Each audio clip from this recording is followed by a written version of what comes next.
Okay, so we're going to go through a tutorial here. Um, you can see at the top that it's called uh, OpenAI API Tutorial Conversations, Structured Output, and Tools Without Frameworks.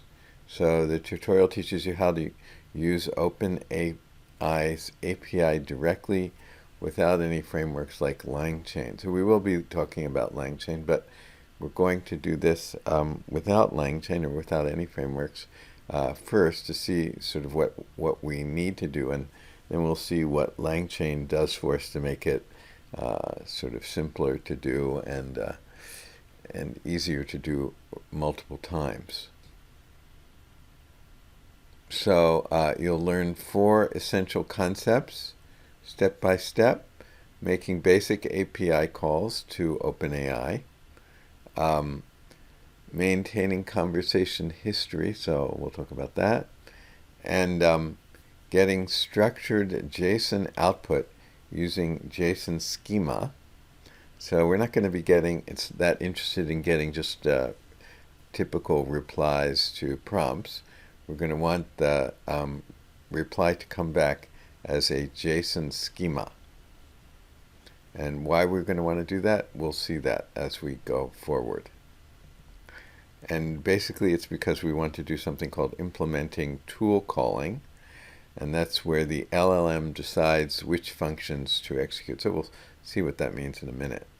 So we'll see that every line is heavily commented to explain exactly what's happening under the hood, and by the end you should understand what frameworks like LangChain are actually doing behind the scenes. So hopefully that will make using LangChain more intuitive and more natural and easier to understand.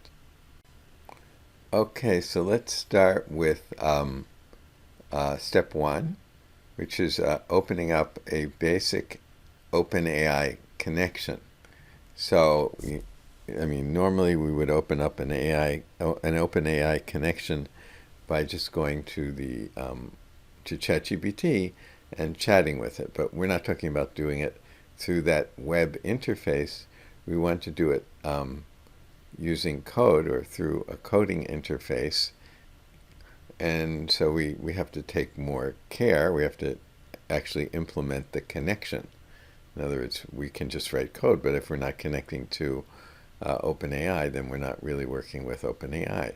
So we need to connect to OpenAI. And this is the Colab version of this code, but of course you could run it basically in VS Code as well. So first we're going to do just what we normally would do with ChatGPT. That is, we're just going to send a message and get text back. But like we said just a minute ago, we actually want to send a message and get JSON back. But first we'll just do it by getting text back. So we're going to use the OpenAI library. So we have to install that. And you're going to have to get an OpenAI key, which is easy. Just type in OpenAI API key into Google, and it will take you to, you have to sign in, and then it will take you to a place where you can create a key. Now, the thing is that when you create a key, you should save it somewhere. You might just save it right away, right to here, which is what we're going to do, but we at least save it somewhere, because once you create it, you can't see it again. So you have to create you have to save it. You can always create a new key, but it's just, with the new key, you'll have to save it somewhere. And you can delete the old keys as well. But anyway, so you need to get an OpenAI key, and then you can use the Colab secrets to store it. So if you click over here on this key, I have a bunch of API keys in here, including this one here, which is OpenAI. And I'm not going to click this because you would see what the key is, or you probably wouldn't see much of it, so it doesn't really matter. But anyway, that's the key. And you can toggle it off, or you can toggle it on. So all the other ones are toggled off, but I could, if I needed them, I could toggle them on and then refer to them in my code. Okay, so I want this one to be toggled on.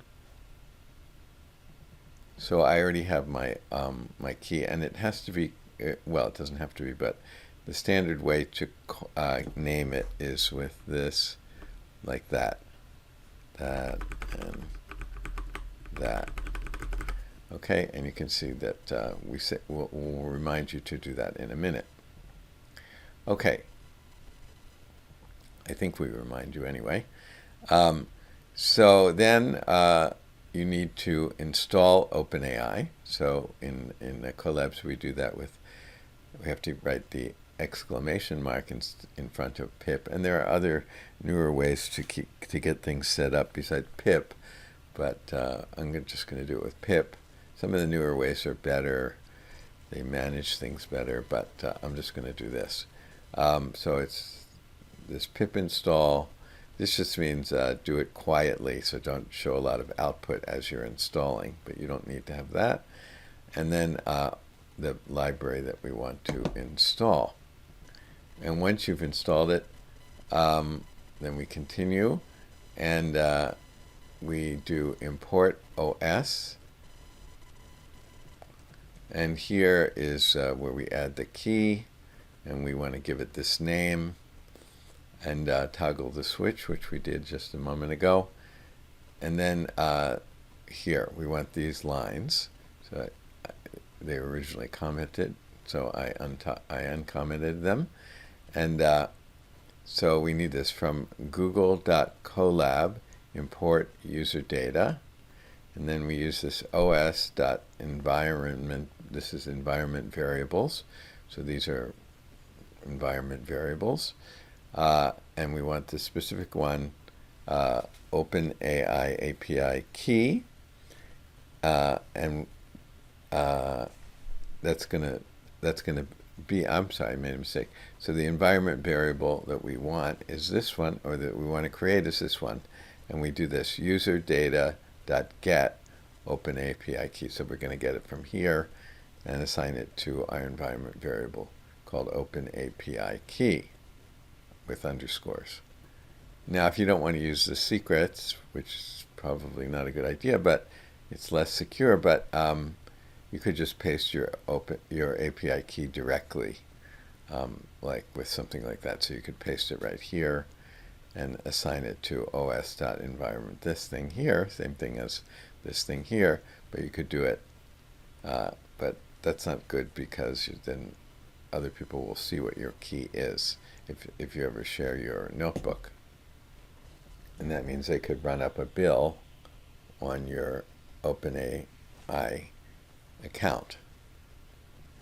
Okay, then we want to check to see if the API key is set. That is, if this is set or this is set, and we do if this not in here, then we print a warning and another warning or another instruction. Otherwise, it's okay. Print it's okay. And here it looks like it was okay. So let me run this. So I'm going to run it, and we won't see a lot of the installation process, because I did that with Q. So normally you'd see a lot of stuff down here, but we don't see that. And then it's finished, and the key is, so it tells me that the key is set. Now here are some instructions to do something similar in VS Code. And typically we use something called .env to create an environment folder where we store environment variables, or just variables that are supposed to be available to the whole program. And so that will actually create a little directory inside your project called .env, like this. You can open it up and you should see, I think there's a plain text file in there, or it itself is a plain text file. I think it's a, whatever, maybe it's not a directory, maybe it's just a plain text file.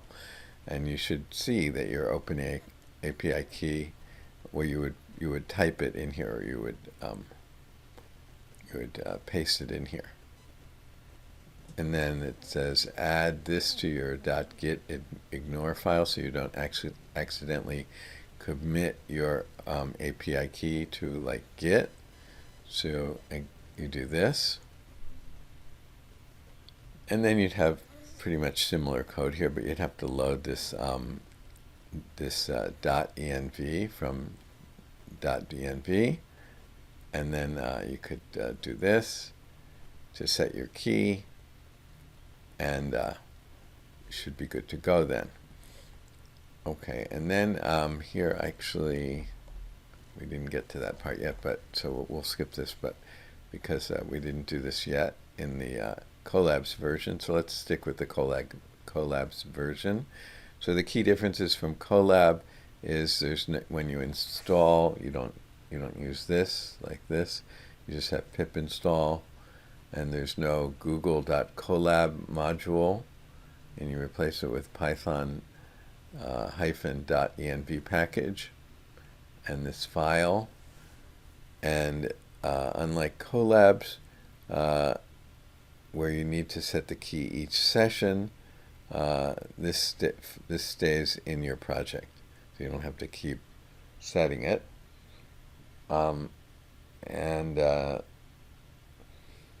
This is the a standard way to keep your secrets out of version control. So we don't want to upload our key. If we're using GitHub, we don't want to upload it to we don't want to upload our key to GitHub. Okay, so now the actual code begins, and we're going to, first of all, we said we installed OpenAI. So we're going to import this module here, or this library. That's the one we're going to use right now from here, which this is what we installed. And we're going to use it here. So we're going to create a connection to OpenAI by doing this. So you can see the kinds of parameters we could fill in. So we could fill in the API key. I'm not sure what organization is about, but it's a string, project string, webhook secret string, base URL, WebSocket. All of these are available where we can enter them. But so we're creating a client object. This represents our connection to OpenAI servers. It will automatically look for the Open API key environment variable. So if you don't have the environment variable set, then this won't work. But hopefully we have it set. Okay, so this is the handle for this connection, client.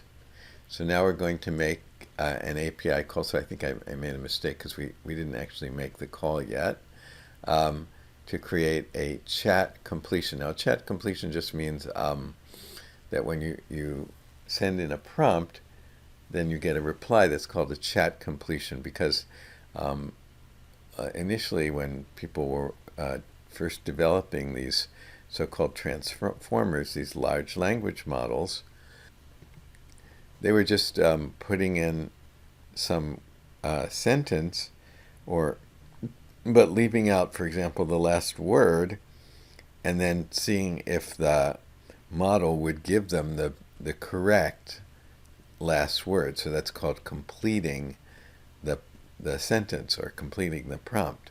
So that terminology has continued through till today. So they still call this whole process a chat completion. So we have this client, and this is an instance of this class, and so it has various methods, and we're doing client.chat.completions.create. So that's how you connect to OpenAI their API to get this completion. So you have to write all of this. Client, which is here, .chat, .completions, .create. And then, so this is just to get a response from OpenAPI. And then you should tell it which model at OpenAPI you want to use. And depending on the one that you choose, it'll cost more or less.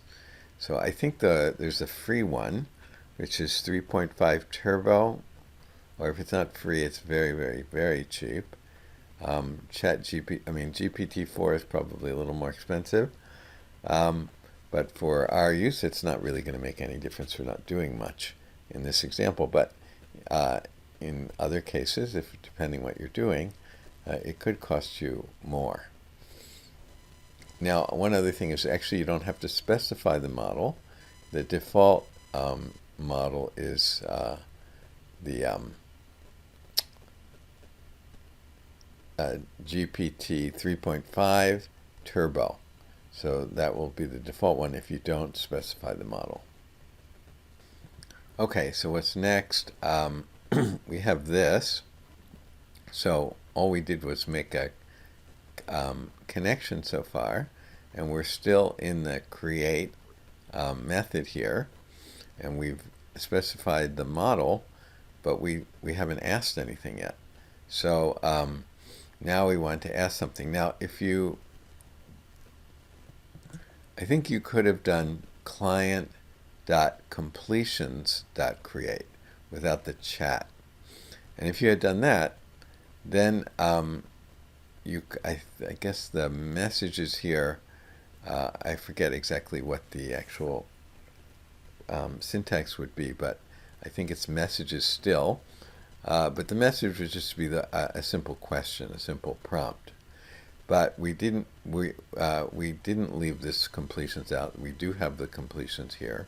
I'm sorry, the chat here. Pardon me. We do have the chat here.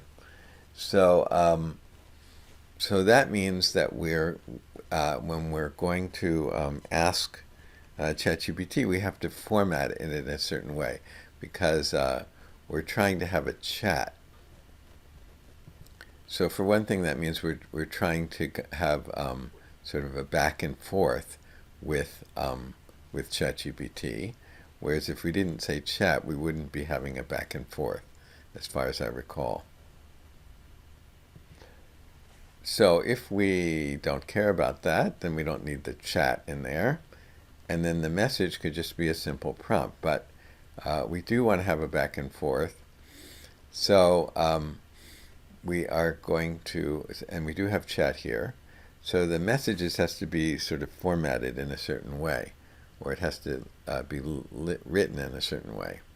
So we, first of all, we can see that first of all, messages is a list, and then we can see that it contains a dictionary here. So actually, there's only one element in this list, and it's this dictionary. But we could have more dictionaries in our messages list, but right now we're only going to have one. So, but they do have to be dictionaries. So you can see that this is a dictionary with key value pairs, and we have a key and a value, and a key and a value. So the first key is role, and the second key is content. So content is where we put in our prompt, but role is where we can put in something like user, but we could also, there are other roles that we could specify and that OpenAI will recognize besides user. So you may have heard of a system prompt, and that's kind of like, sometimes you'll say like, please be a helpful agent and you are an expert in data science or something like that. So that's just sort of a general kind of general persona that you want the AI to take on. So that would be called role system. But we can also have role AI assistant. So that would be for handling what comes back from the AI, the reply that it gets. So, and we'll see why we might want to have that as well. But right now, we just want the role to be user. So that's just like typical question and answer. So a typical place to put your question. And and then you have the content of the user's question here. What is the capital of France? So again, we have messages. It's a list. It contains dictionaries, in this case just one. And the dictionary has key value pairs. And in this case, these two keys with these two values. Okay, so that is, we are connecting to OpenAI via their API, and we're doing it with this, and we put in this chat here because we're expecting to have a back and forth here, and we're calling the result of this, after we make this connection, we're calling it response. And so response is, again, an object of this type. And so we can use that response and extract information from it. This is after the call has completed, the call to the API. So let's read this. The response object contains the LLM's reply. And so we can access different fields from the response, and one of them is the choices field. So we can talk about the response.choices, and it's a list. We could have had multiple responses in your request item, actually, in your request. So we could have had multiple responses if we request them. And we'll see about that a little bit more, but let's presume that we only have one response. So, we have a question. You'd say, well, what do you mean? We could have multiple responses. Well, actually, you can do that, though. You can generate 2 or 3 or 5 responses to the same question. As you might think, well, why would you want to do that? Well, you could then sort of choose from the responses which one sort of suits your purposes better. But typically we don't do that, but you could do it. So anyway, if you did have multiple, and we'll see how to indicate that we want multiple responses, but if you did have multiple responses, then if you wanted to get the first one, we always, in Python, we count the first as the 0th item. So we could do response choices, and we'd put this 0 there next to it. And that would get just the first response. And then we could use .message on that to get the actual message, because the response contains, even the response for just one of the responses, contains a lot of information, like the number of tokens in that response and other kinds of sort of meta information, but we don't really want typically all of that. We might want it in certain cases, but typically we just want to get the answer, just want to get the message. So we specify that with .message as here. Okay, so let's look a little bit further. So here we do response dot choices. So we said that, but it's a list. We only want the first choice, and we want the message, and we want its content.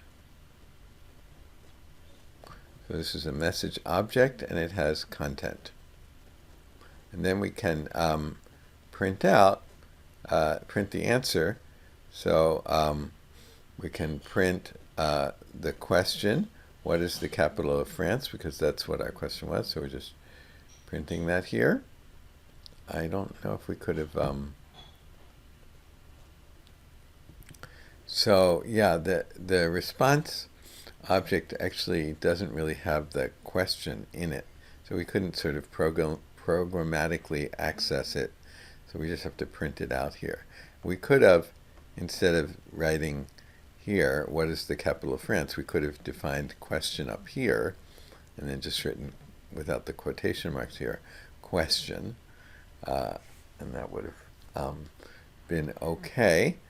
And then we could just print question here.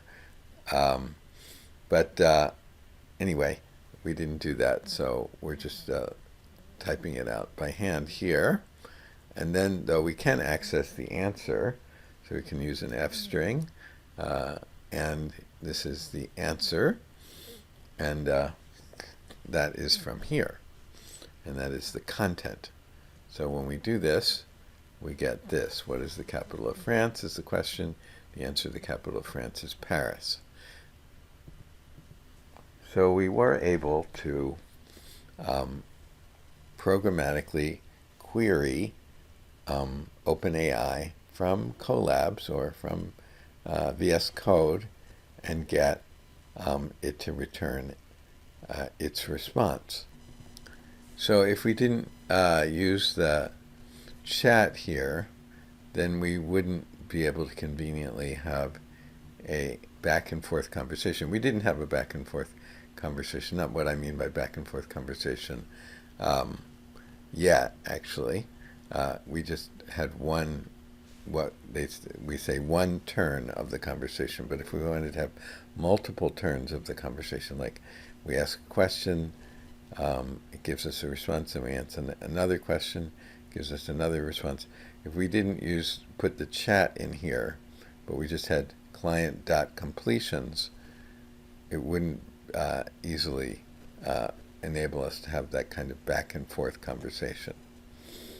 Okay, so let's move on to here. So what's happening under the hood? So a response choice, let's look at that again.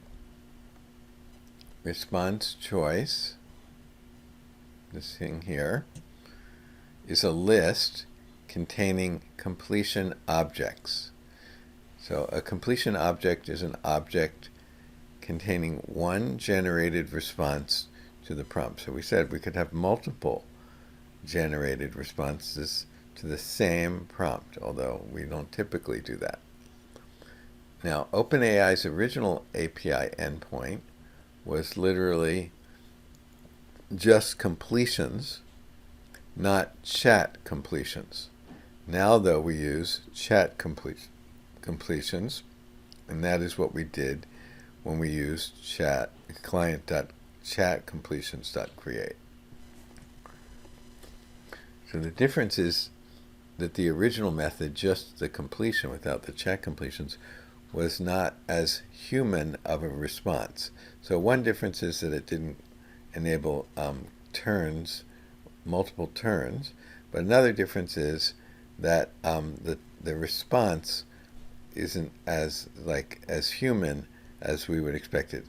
So of course this is just a neural network, and who knows what it would output, and it wouldn't output like something that's sort of the way we generally speak, like we ask a question, we get an answer, so it might not do that.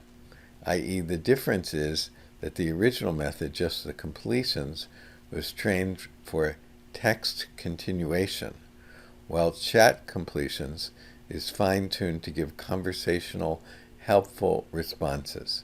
So if you ask the question, what is the capital of France, it might just respond with Paris if it was just completions. But if it was chat completions, it might respond with more, sort of a nicer, more human response, like the capital of France is Paris. So it's not just completing, it's more in a kind of a helpful response. And so originally the machinery, the neural network, only didn't give these sort of nice human responses, and that was okay, but not great and not really commercializable. So, OpenAI, recognized this, and then they were faced with, well, how can they get it to do something different? How can they get it to give so-called helpful responses? And that was a big deal. It wasn't just a simple thing to do. And they had to employ something called reinforcement learning, and or or that's how they chose to do it anyway. I don't know if that's the only way to have done it, but that's what they chose to do. And reinforcement learning is this whole other field of maybe of AI, or anyway, it's not part of the LLM theory initially, and not part of neural networks, and not part of data science. It was a totally separate field of study, and most of the data scientists didn't know anything about reinforcement learning, because reinforcement learning actually comes from robotics, and most data scientists don't know anything about robotics, especially at that time. So they did happen to have some people on board, though, who did have knowledge about robotics, and they said, well, maybe we can use this theory and the ideas from this field called reinforcement learning in robotics to deal with this problem of getting helpful responses. And so they developed this thing called reinforcement learning with human feedback, although actually that was even used in robotics before. But anyway, they started to use it in this for this kind of problem. And this is a big advancement, bringing in that whole other new field, the field of reinforcement learning, into this area of neural networks and data science. That was a big, big, big deal.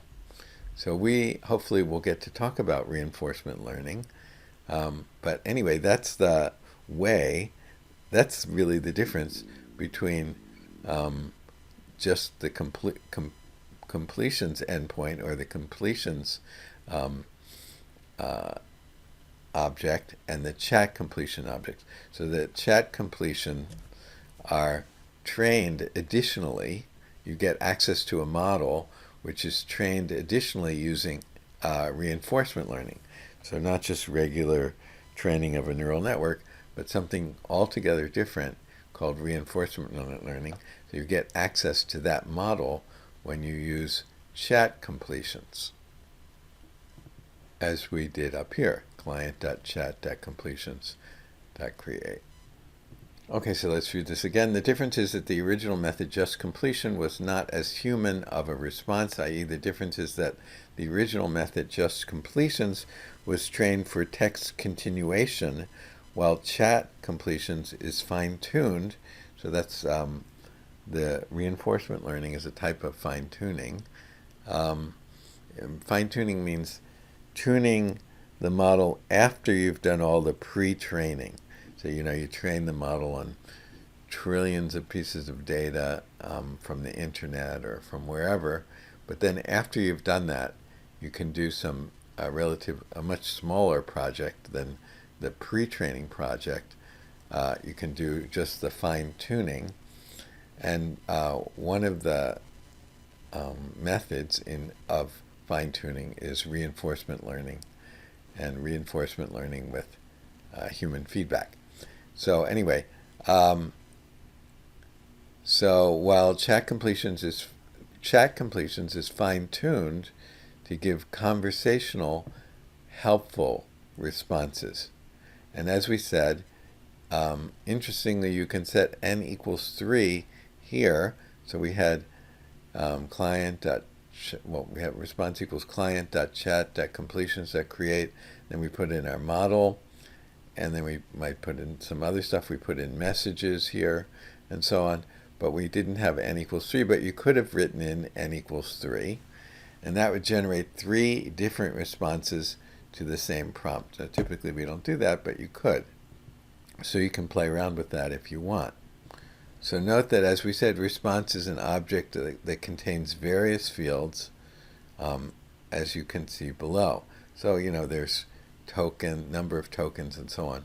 Let's see what other fields there are. So we're using response.choices, just like hopefully we had here. Response.choices. We had 0. And then message and content. Let's see what we can do, what else we can do. So we can do response.choices.message. This is just the message object, but we can get the role. So we saw that the role was user. For some reason, I don't know why, but maybe we can get content. I said we couldn't get this, but maybe we can get content. We can get content. So let's see. Can we see what it looks like? Okay, it seems like I made a mistake. We can get content. The capital of France is Paris. Okay, so we can get the role, we can get content, we can get finish_reason. No, actually I made a mistake. So the content is the response. So we can get the response. Okay, so we can also get the finish reason. So what does that mean? So the finish reason field in the response tells you why the model stopped generating text. So it might be just that the model naturally finishes its response, or you might have set a length maximum, and then it would have hit the maximum length token limit, and or it could have stopped due to content policy.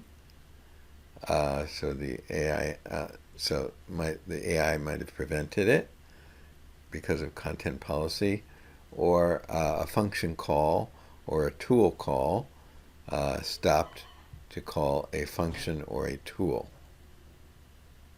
We'll talk about that later in this lecture. And besides message and message.role, message.content, and finish reason, we can get the model, so response.model, not response_message.model. We can get response.usage.prompt token. How many tokens in your prompt? Response.usage.completion tokens. How many tokens in your response, or in its response, and the total tokens. So 14 plus 7. Okay, to sum up all of this, what are the key takeaways? So OpenAI creates a client that connects to OpenAI's API. And then we do this client.chatCompletion.create. That's a method to get the responses. After we've established this. And messages is a list of dictionaries with role and content. So we saw only one dictionary with role and content. So messages is a list of dictionaries with role and content. We saw that, but we only had one dictionary, but we could have more.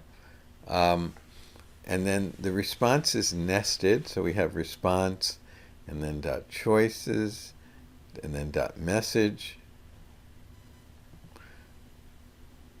and then .content, and then each API call is independent. Okay, so this is something we didn't talk about, but this is true. There's no memory between calls yet, so we didn't experiment with that to verify that. We didn't even consider it yet, but maybe we'll consider that next. Okay, now what do we mean by nested here? Well, we can sort of see that here, but nested in this context means composition. So composition of classes. In other words, classes containing other classes, or lists of classes. So you can have a list of, within this, the top class, or the response, you can have like a list of things, and those things could be classes themselves, a different class, different than the response class. And then the nesting creates a hierarchy where you traverse through multiple levels.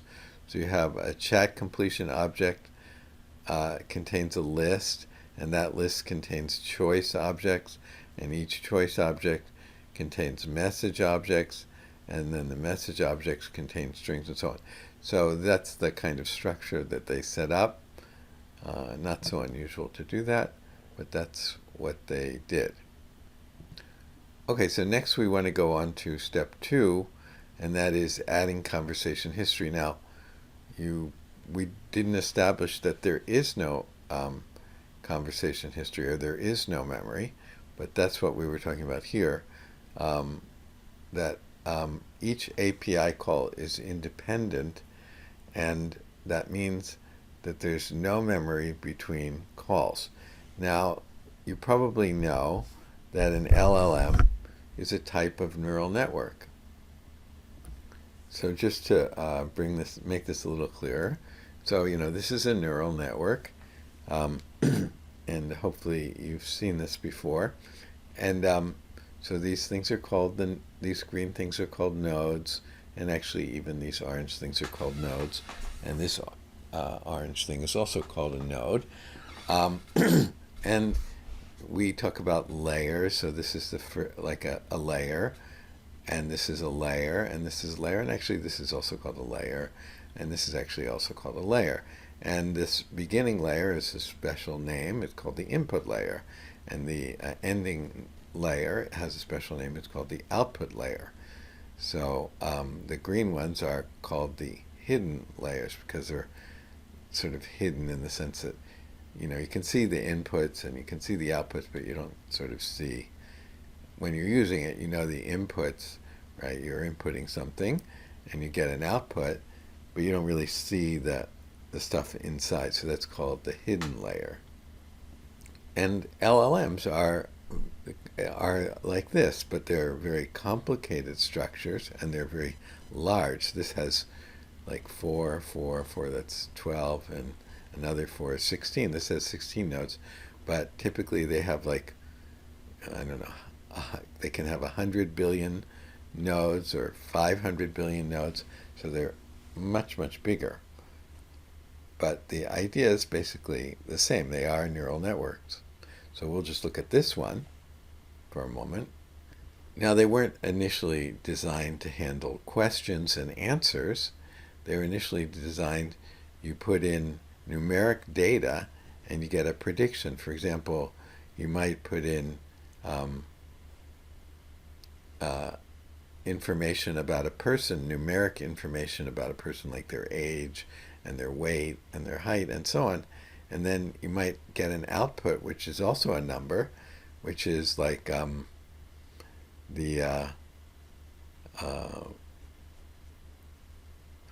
like the number of hours that they sleep. I don't know if that's a very good example, but you get a number out, like the number of hours that average number of hours they sleep per day, or something like that. So you put numbers in and you get numbers out, and somehow you're supposed to make good predictions. So you have age, weight, and whatever height, and then you predict something out here, and these predictions are supposed to be good. And that's the whole idea of a neural network. And there's a whole science to how to make this work, but that's the idea.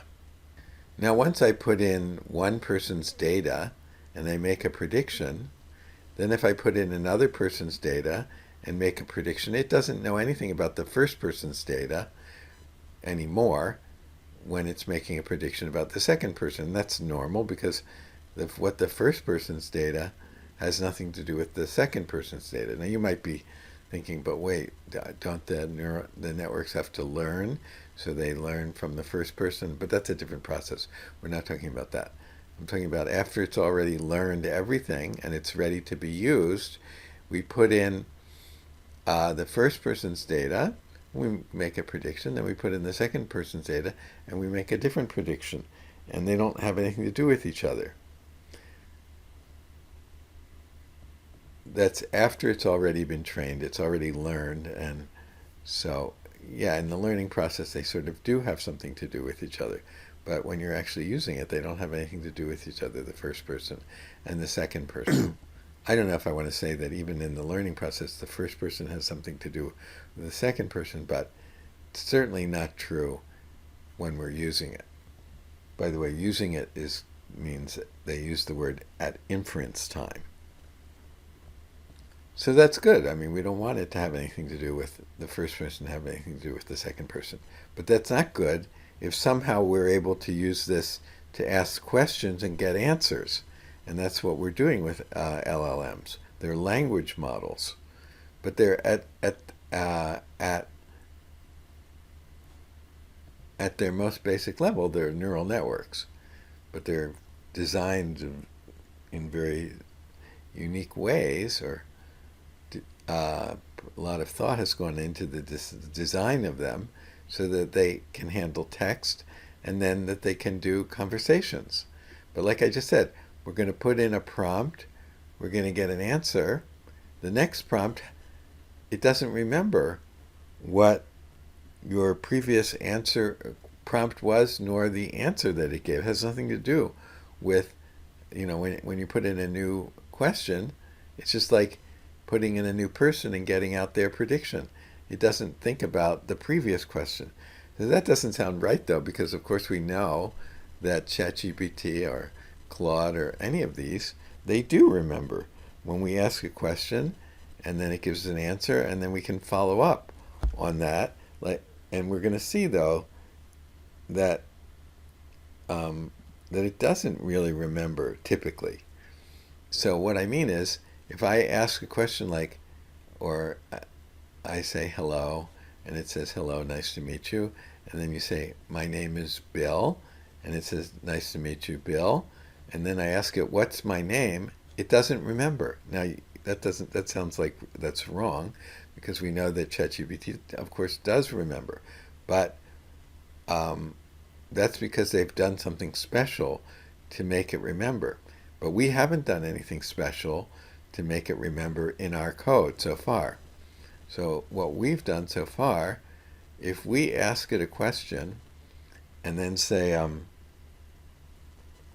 like we say, hello, my name is Bill, and then it responds with something like, nice to meet you, Bill. And then the next question I ask it, and I could ask it another question, we didn't do that. We only went through one turn of our conversation, but I could just continue and ask a new question, and that new question could be, what is my name? It won't know. It won't have any answer. It'll say, I don't know you. So we say that these models don't have any memory, or they don't have any state. So that's what we're going to deal with next. So adding memory. How do we add memory to this process? Okay, let's look at step 2 now. And it's adding conversation history, adding memory. So as they say there, the LLM has no memory between API calls. As again, that doesn't sound correct, but let's continue. To create a conversation, we need to send the entire conversation history with each request. So this is sort of very surprising to hear the first time. So what it means is that if you're having a long conversation with ChatGPT, for example, every time you enter a prompt and press send, not only is your prompt that you just typed or spoke into ChatGPT not only is that prompt sent, but the entire conversation that you've had up until that point is sent. So how's that done? Well, they just take all the conversations and they just append them to the current prompt that you've typed in. So in other words, let's say you've had 20 turns already, and that's what, let's say there were 200, let's say 300 tokens per turn, or 500 tokens per turn. Say there were 500 tokens per turn, and you had a conversation of 20 turns, say. That's 20 times 500, which is 10,000 tokens.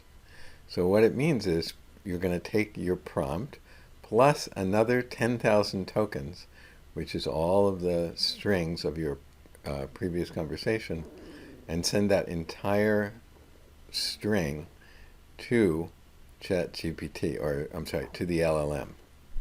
So that's what ChatGPT does when we access it through the ChatGPT web interface. That's what it's literally doing behind the scenes. So that sounds preposterous, but if we go back and think about the neural network, it doesn't have any memory, so that's what we have to do. So from that, of course, you can see that as your conversation gets very long, it's not that it's holding all the previous conversation somehow in it and getting filled up like that. That's not what's really happening. What's happening is, let's say you had a conversation with 100 turns, and each was 500, so that's what, 50,000 tokens, or whatever that is. So it's not that it's getting filled up prior to that next prompt. No, it's completely empty prior to that next prompt. But then you're sending 50,000 tokens plus your current prompt to ChatGPT. So that's a lot of tokens, a lot of data, a lot of text to send to ChatGPT, and it might not. And there's a point at which it can't handle such a long string of data anymore at a certain point. So if you reach that point, it says it might say, I'm out of memory. I'm not sure that it says that, but anyway, it just says it can't handle anymore. So that's the story.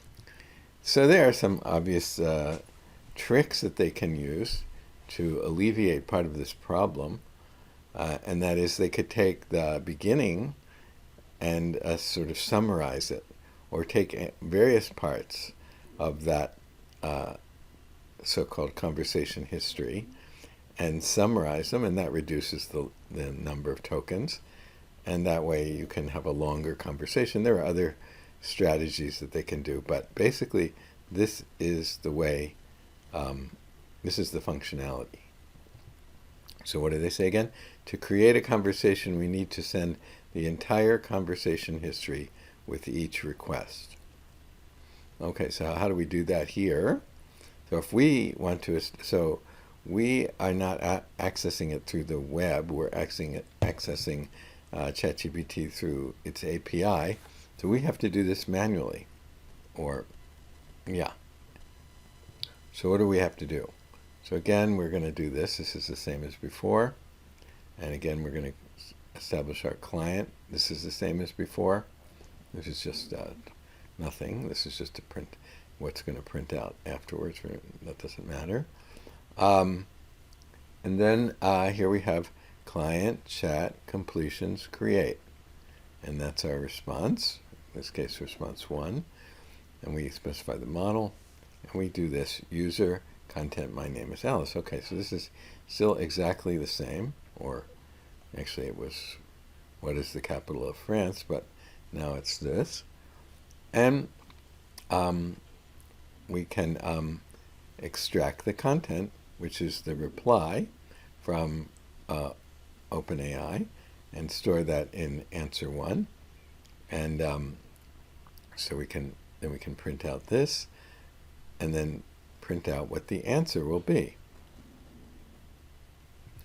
Okay, now to illustrate that there's no memory, we're going to do another client chat completions create, and we're going to send another question, or in this case a question before we just sent this statement.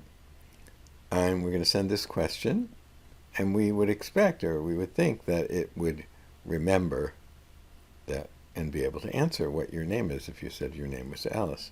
But so let's see so we want to see what happens. So we'll print out the answer and see what happens. So it should say your name is Alice, but of course it won't say that. So we will print out the answer to as well, and we'll see what it says. Okay, let's scroll down. Actually, it's long code here, so here it is, and we printed out the question, my name is Alice, and then we said assistant, and then we asked it to print out the reply, and it says, nice to meet you, Alice. How can I assist you today? And then we put in the second question, what is my name? And it doesn't know. It says, as an artificial intelligence, I don't have access to personal data about individuals, blah, blah, blah.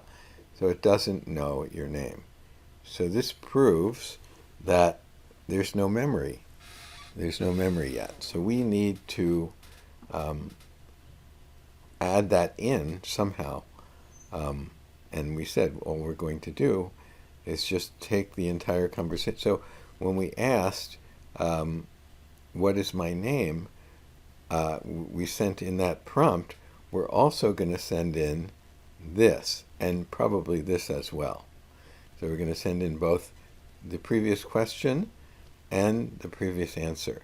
So we're going to say, what is my name? And then also append, my name is Alice, nice to meet you, blah, blah, blah.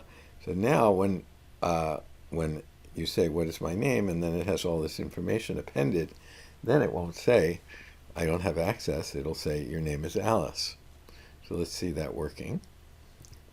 So let's see the implementation of that, of the appending of the conversation history so that we get memory, so to speak.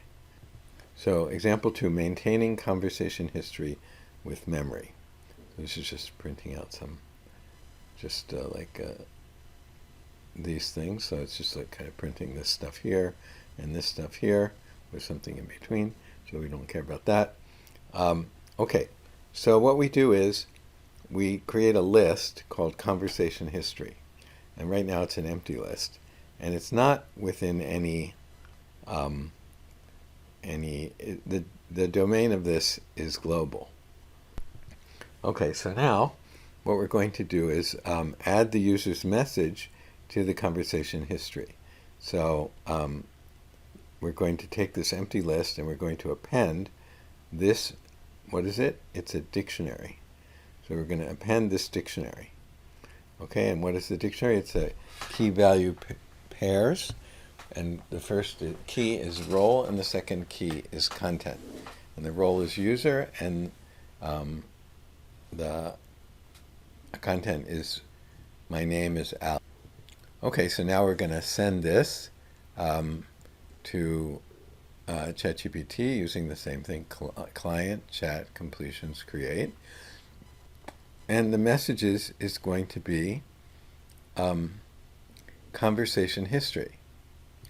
Now this is what it was in example 1.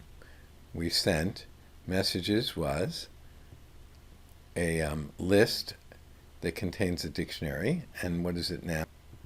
It's conversation history. That is, it's here. But what is conversation history? It's this list that now has this dictionary appended to it, or in it, as the first element in the list. So it's the same thing. So far it's the same. Okay, and then we put that in here, so we get a response. This holds the response. And then we do the same thing we did before. Response 1, choices, we're only getting 1. We didn't set n equal to 3 anywhere in here.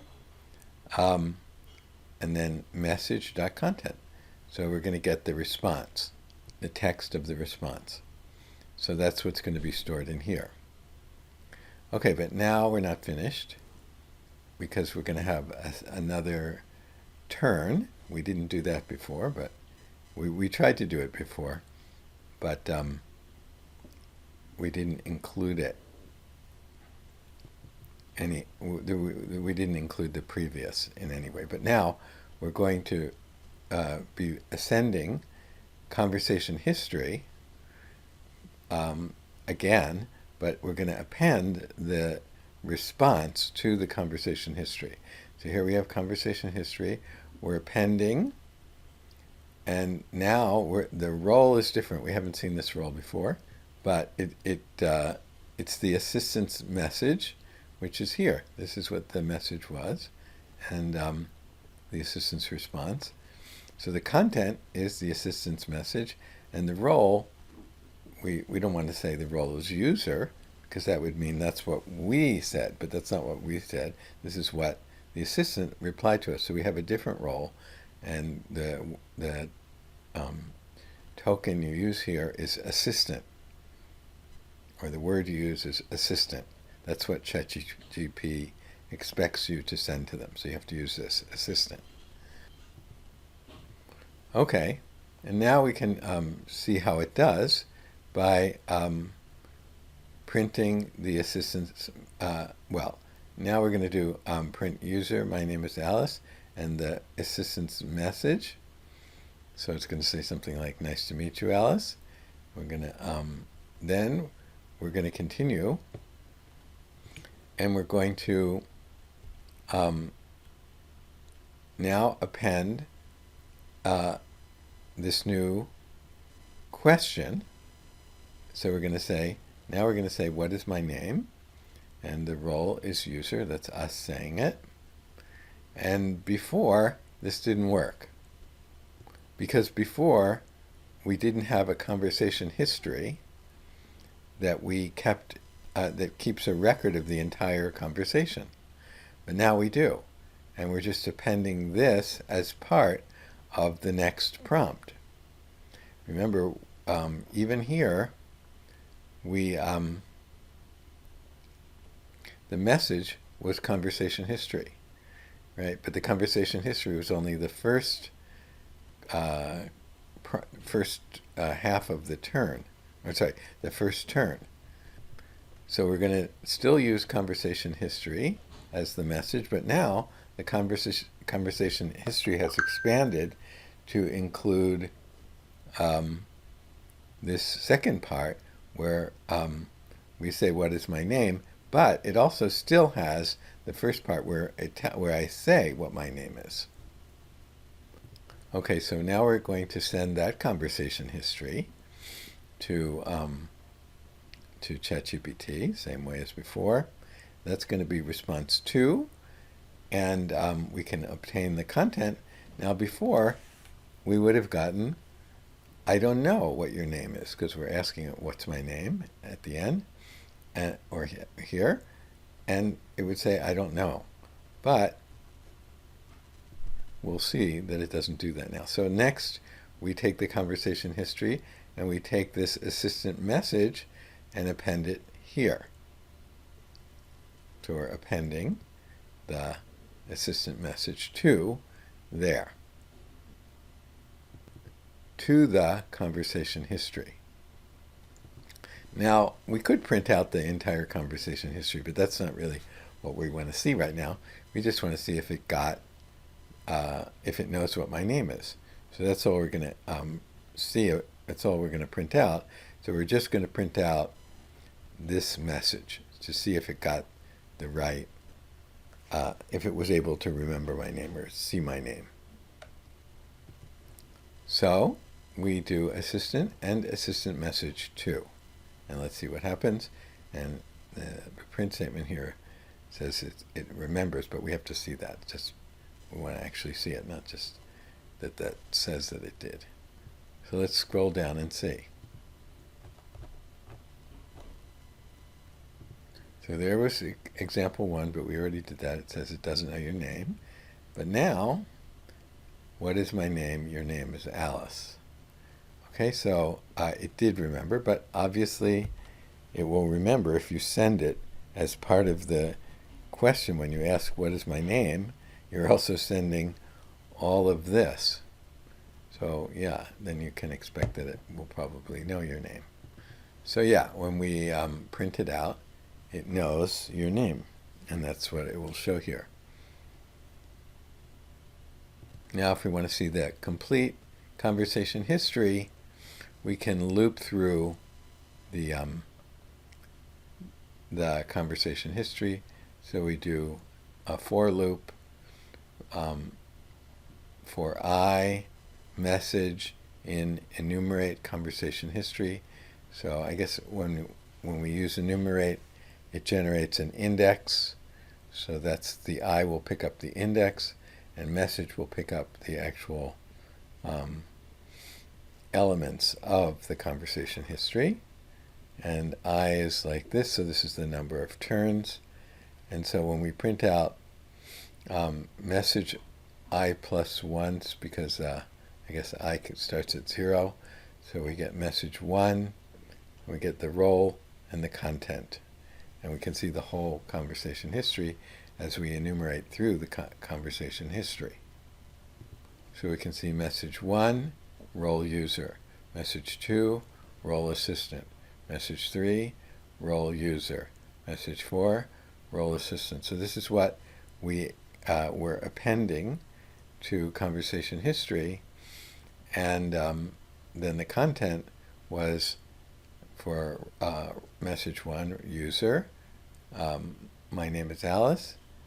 Assistant, hello Alice, how can I assist you? 3, what is my name, the user? And for assistant, your name is Alice. So all of this was appended into the conversation history. So this is what we just this is the for loop that we just used to go through the entire conversation history and see each of the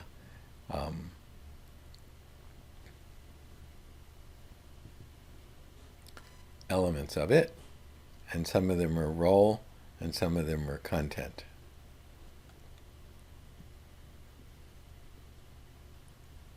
Okay, let's move on to example 3, which is just a longer conversation, and we'll take a look at. Okay, so let's just take one more example. It's not really any different. It's just using a function as a helper. So we'll just go through this. So we're going to start out again with the conversation as an empty list. And then we're going to define this function called chat. And this is going to be the parameter user message. So let's see how chat is used. We can see what happens when we run it. Or rather, we can see what kind of, what we mean by putting in a user message. So we can see that you just put in a quote for, or a string, and that will be the prompt. So here the prompt is, I live in Paris. And we can see that we're piping chat into response. So we're assigning the output of chat to the response. Let's see what is the output of chat. So you can see this is the definition of chat, and down here at the bottom it's returning assistant message. So that probably means that it's returning what the what the AI responds with. So but let's make sure of that. So as we said, we start out with a list called conversation, and then the first thing we do is we append the user message here to the conversation, right? And as expected, actually we're appending a dictionary, not just the user message itself, but primarily it's the user message, but also the role, and that is the user. So in the case when we're running it down here, we'd be appending I live in Paris as the message, and the role, and that would be the content, and the role would be user, and that's what we will fill the conversation with. So next we will use that to speak with the LLM, to speak with ChatGPT using client chat completions create. And we just specify the model, and then we take conversation, which now just has that one prompt, or actually this dictionary, and we that's messages. So that's what we're sending to ChatGPT. And then we take, then we get the response back, and we put it into response, and then we extract the content as usual. And that's going to be the reply from ChatGPT. And then what are we going to do? We're going to attach that, or append that, to the conversation. So conversation append what? The assistant message, and the role, as again always, we're appending a dictionary, and that's what ChatGPT expects. So we're appending a dictionary, and we're appending the reply from ChatGPT, and we're saying that the role is assistant because it came from ChatGPT. Okay, now the return is the assistant message, but the main function of this of chat, this function, is to append to the conversation. Okay, but it does return the assistant message as a sort of extra feature. So what does it do?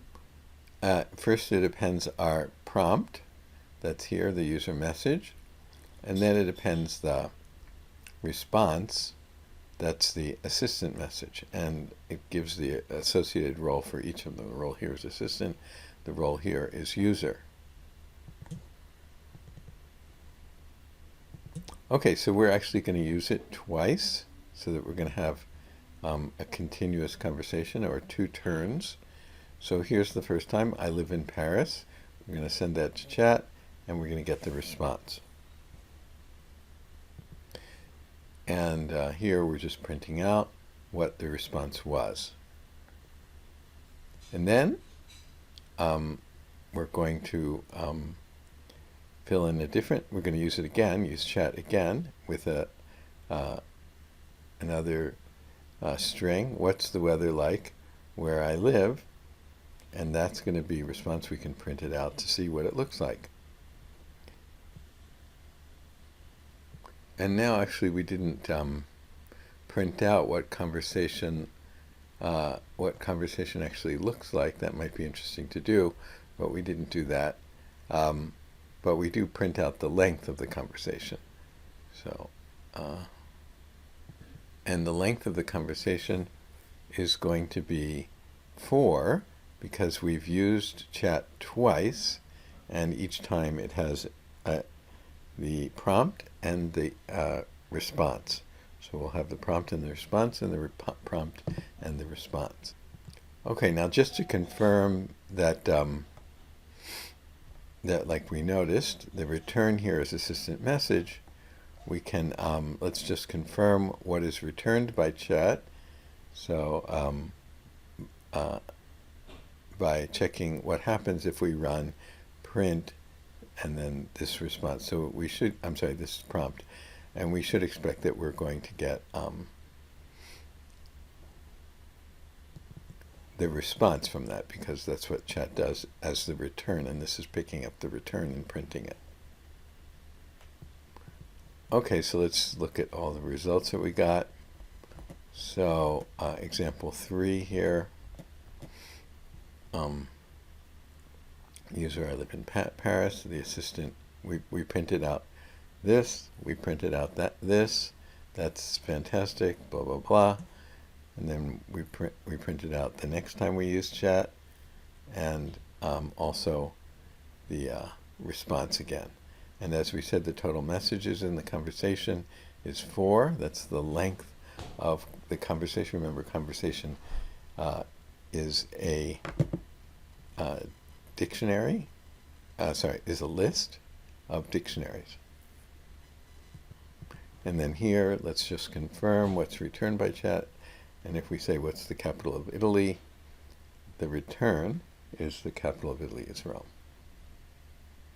So what are the key takeaways? We said that the LLM itself has no memory between API calls by default. So it's just a neural network.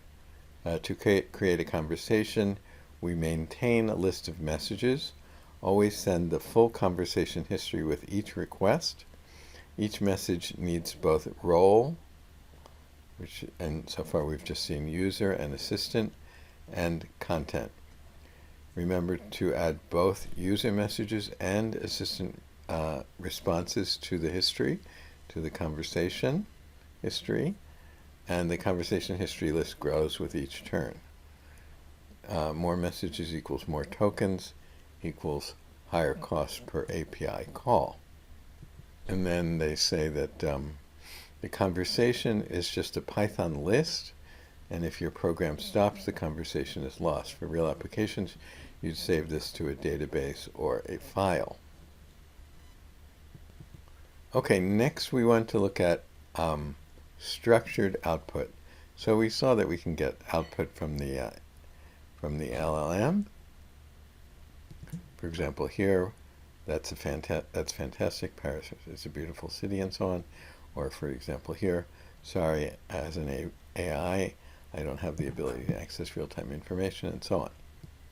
So we can get a response, but we're going to want to be able to get a JSON instead of just a text response. So we're going to want to do that because we're going to want to take the response from the LLM and use it in some functions that we're going to build.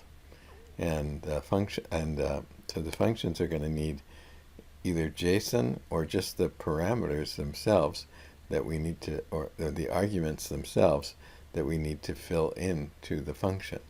So anyway, basically we'll do it by having the LLM output JSON. So that's a pretty good thing to be able to do, and so we'll try to. So structured output, getting the JSON instead of text. So as we said, sometimes we want data in a specific format, not just conversational text. We can force the LLM to return JSON that matches a schema we define. So we'll see what that means. But let's take a look at this example here. So if we just sent this to the LLM, we might wonder what we get. So let's read it. Extract the person's information. That's part of the prompt. And then we give it some information. John Smith is 35 years old. Email is this. So what would this give us? Well, we can get an idea by just putting it into ChatGPT itself. So let's just see what happens. Put that in. Oh, I got the whole thing. I don't mean to do that. Okay, let's see what happens. Okay, so we got out kind of some structured response, but it's definitely not JSON. Okay, I just realized that you probably couldn't see the full string here, but I'll just click here and show you what was there. You'll see that it was just what we just said. So it looked like that, but I'm just going to go back and put it back. Okay, so that would be some content, and the role would be user. So we don't get JSON in this case. We do get some structured output, but it's not JSON. Or maybe we don't call it structured output, but there is some structure to it. Okay, so how do we get JSON out of the from the LLM. Now, again, not so clear why we would want to do this yet, but let's just concentrate on how we can do it. Then we'll see where it's going to be useful. So if we want to get JSON out, we could just ask the LLM to give the output in JSON. In fact, let's just test that out and see what happens. Okay, I think you can see that. So it says return the output in JSON. Let's see what happens. Okay, so it gives us JSON, but this is not, we don't have enough control over this if we just let the LLM do that. And maybe initially that's the way they handled this when they wanted to get JSON out, but they felt they didn't feel secure in the type of JSON that they would get, and they wanted to be able to get a precise schema of JSON, or a precise set of properties or variables or fields when they get the JSON. So although the LLM can give us JSON, we want to restrict it so that we can control exactly the kind of JSON we get. So that's what we're going to concentrate on now.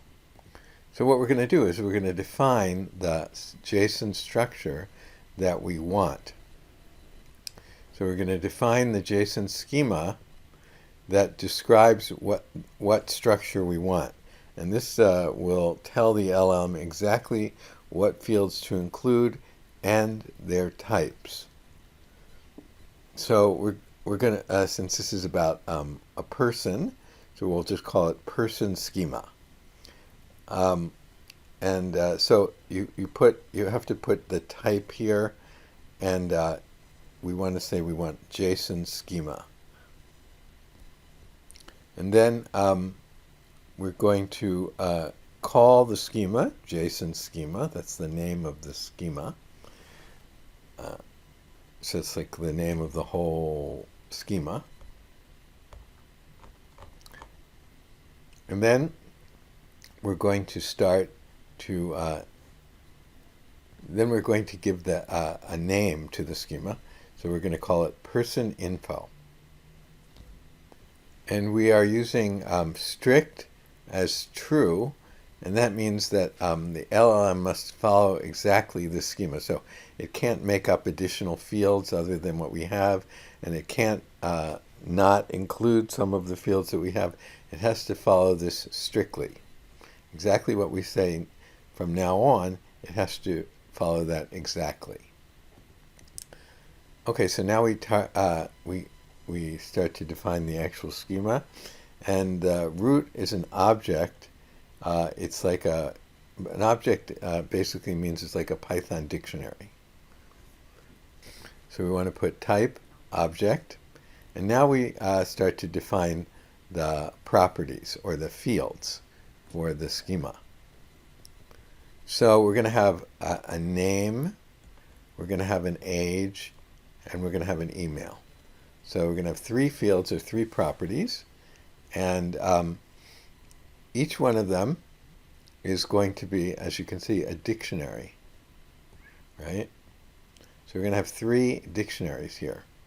So each property is a dictionary, and in there we have a name, and then it's a dictionary, so the key value pair, the key is name, and the value is actually a dictionary as well. And the value has a type, in this case, and a description. So the type is a string here for name, and the description is the person's full name. So this description is important because the LLM reads this to understand what this is. So this gives it, the LLM can, so to speak, understand the, a description. So this description is quite important. Okay, then the next field that we're going to that we want from the LLM is an age field, and this type is integer, and description is age in years. and the last one is email, and this type is string, and description is email address. So now we've defined the 3 fields or properties that we want. Okay, after we've done that, then we're going to write required, and this means we must have these 3. It cannot not include these 3. So we must have name, we must have age, and we must have email. And then we also set this here, additional properties, to false. That means don't let the LLM is not allowed to sort of innovate or add in some new fields from the whatever we hand off to the LLM, whether it's just that one string that we had earlier. What was it? Just this, or we might hand off, a whole, for example, a CV, or something like that, a resume. But whatever we hand off, the LLM might try to create additional fields, but no, we said don't do that. Additional properties, nothing, false. Okay, and these 3 that we mentioned are required. So that's what required means, and that's what additional properties means. Okay, so we sort of described what we want to get back from the LLM, and we've put it all in this variable called person schema. So far, the LLM doesn't know about this person schema because we haven't sent any information about it, but we're going to send that. So here we're going to use this model because when we want structured outputs, they require specific model versions. So this model or later will support this kind of strict structured output. So this is not GPT-4 anymore. It's GPT-4o, and I guess this is the date that it was released. So that's the model we're going to use. You can see it here. Okay, so now we proceed as before. We have we have the client chat completions create. We specified our model, and we're going to specify our message just as before. So again, of course, the messages is a list, and it contains a dictionary or multiple dictionaries, as we've seen before. And here it just contains one dictionary. And in that dictionary, we have a role and content. And the role is user, as expected, and the content is this. Okay, so that's all similar to what we've done before, but we haven't provided this schema that we've just created. We haven't provided that yet. But there is another parameter that we can fill in. So we've filled in the model parameter, we've filled in the messages parameter, but there's another parameter that we can fill in, and that's the response format. And this, when we set it equal to person_schema, that will tell the LLM about our schema, and the LLM will interpret this as that's the schema it should return. So this is done by fine-tuning the LLM. I mean, why does it know that when we feed it a schema that it should return something like that to us? Because it's been trained to do that. Or we say fine-tuned to do that. Okay, so then we do all of this from here to here, and then we'll store it in here. And then just like before, we can do response.choices 0. So we're only getting the first, we only asked for one response, and we're getting that first response. And then message.content, and we're going to store that, and it's the response, as we said, the LLM has been trained to, if we say that response format is a JSON schema, then it's been trained to return that JSON schema back to us, but based on the information that we provided here. So that is what we're going to get, and we're going to call that JSON underscore string. That's going to contain a JSON schema. Okay, now we can use something called JSON.loads. So you can see we're using JSON.loads on this schema. So that's going to convert this JSON string here to a Python dictionary. So that's convenient to have it as a Python dictionary. Right, so we're going to have this information like the name field and the age field and the email, and we're going to have the value of it. So the value is going to come from the string that we sent it here. So the name will be filled in hopefully with John Smith, and the age will be 35, and the email will be this. And since we did JSON.loads, that's going to be in dictionary form. So that means that we can sort of easily extract the name and the age and the email, because it's, dictionary means key value. So we provide the key and we get the value. So the name of the dictionary is person underscore data. So if we do person underscore data, and we here we're asking for the age value, we're putting in the key, the age key, and we're going to get out the age value. And here, I guess we're getting also the type, and here we're getting the email value, and so on. And here it says, notice that age is an integer, not a string. So that's good, and that's what we wanted. So this was this one example 2 with structured output JSON. So let's scroll down and see the result. So here's the JSON, and then with the we can extract. We use the dictionary to print this out. So we successfully then extracted the name, extracted the age, and extracted this. Okay?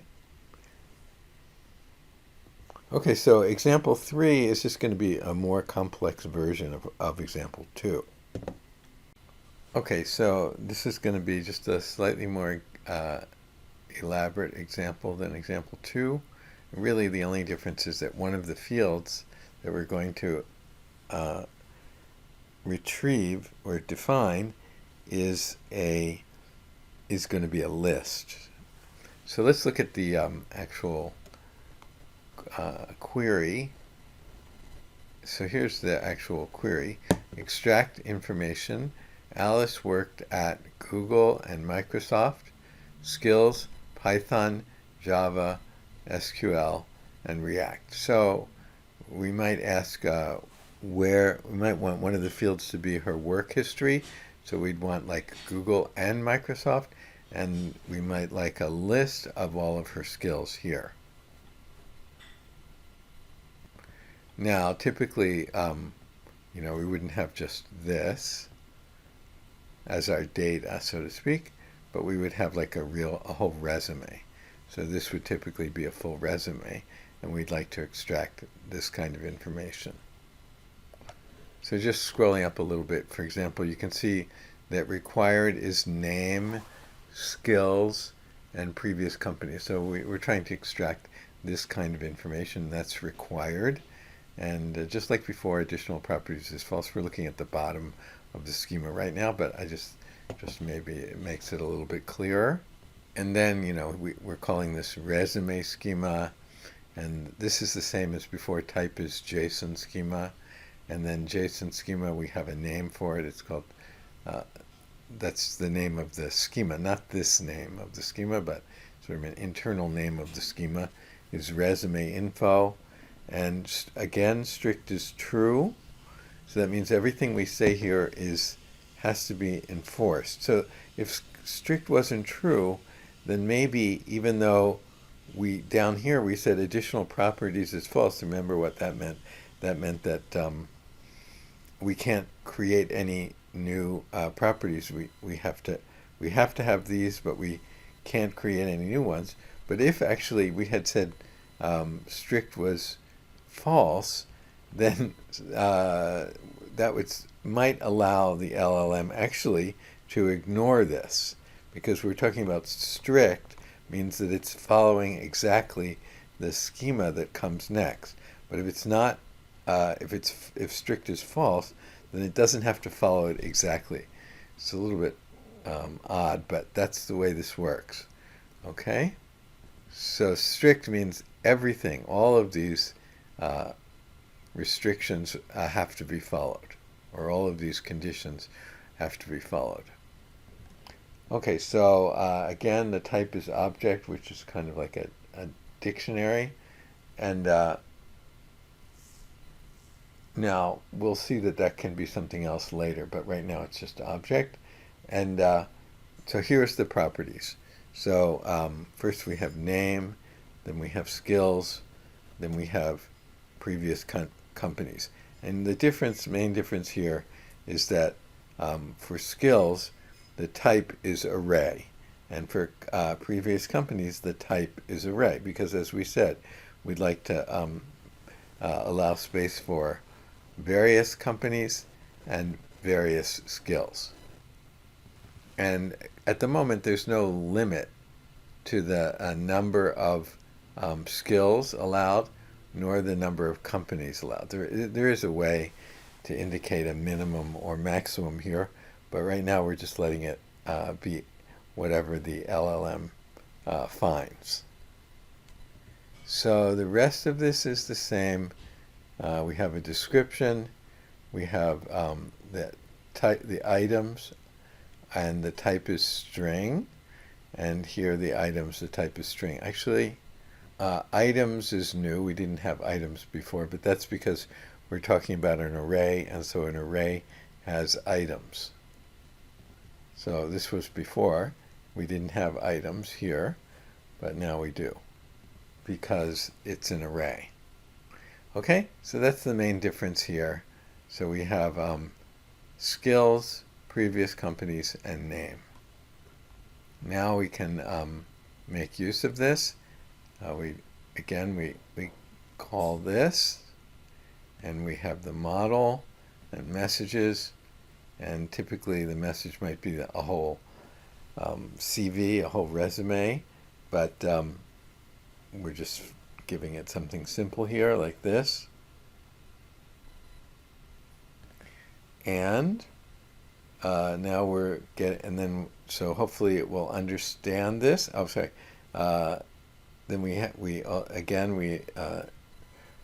say that the response format is the resume schema. Remember, the name of this was resume schema. So we're saying that's the format we want, so it should follow that JSON.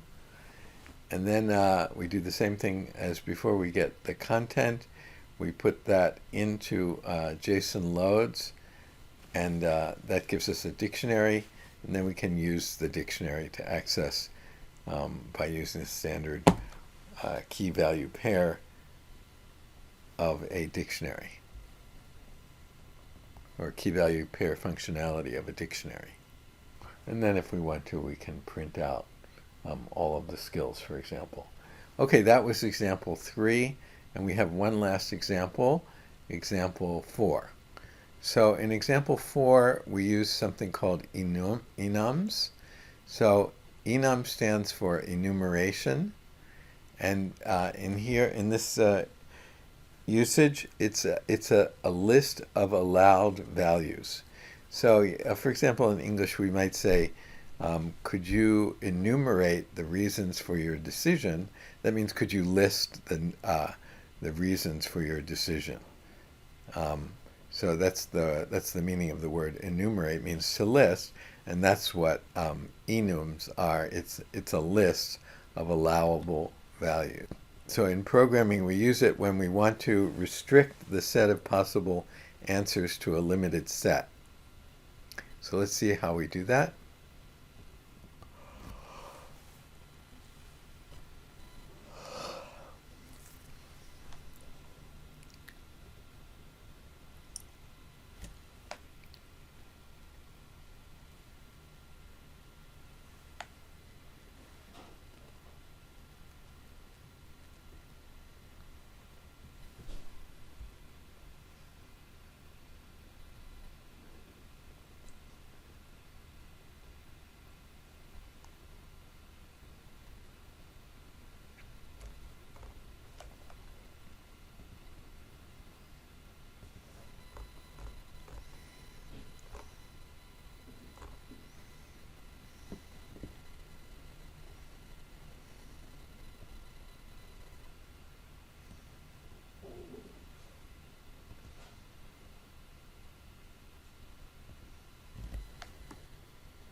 Okay, so let's go through these key takeaways. So the response format, that's a parameter in the in this call here. It's one of the parameters here, and it forces the LLM to return JSON. And you define the structure using the JSON schema that you want it to return. And actually, JSON schema type supports object. That's all we've used. But you can also have string. You can also have integer. You can also have number. You can also have array. But we've been using this. And then we discussed enum.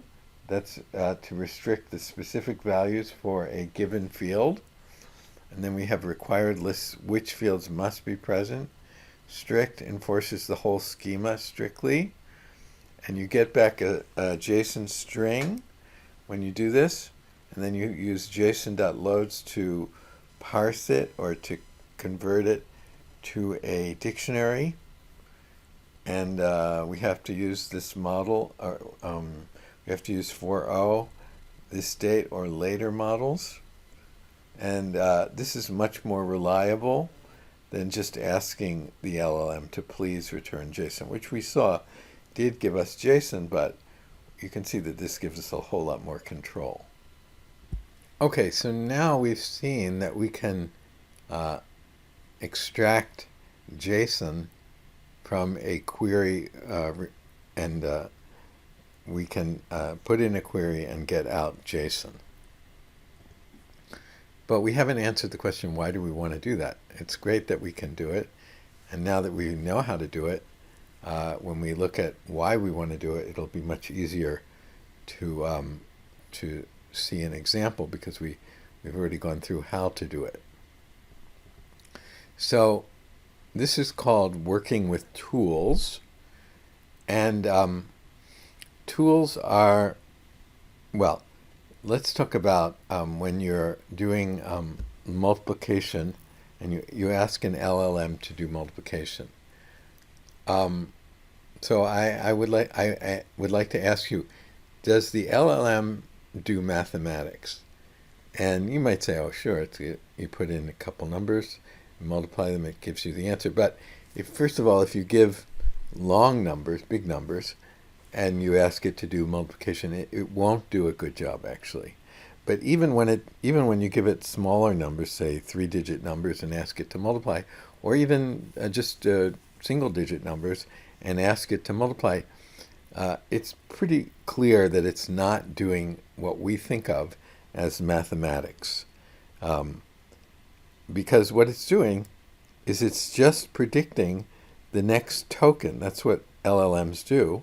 So when you give it a math problem, let's say a 3-digit times a 3-digit, which is typically going to be about 6 digits long, I think, am I right? Yeah, I think about 6 digits long or something like that. So how does it do the calculation of those 6 digits? Well, surprisingly or not surprisingly, what it does is it predicts the first digit in the answer, and then it predicts the next digit, and then it predicts the next digit. So it's just predicting based on the training data that it's seen in the internet, and what's likely to be the first digit, what's likely to be the second digit, and so on. So that is definitely not what we mean when we talk about doing math. So LLMs do not do not do mathematics. They're just predicting the next token, and that's definitely not what we think of when we do math.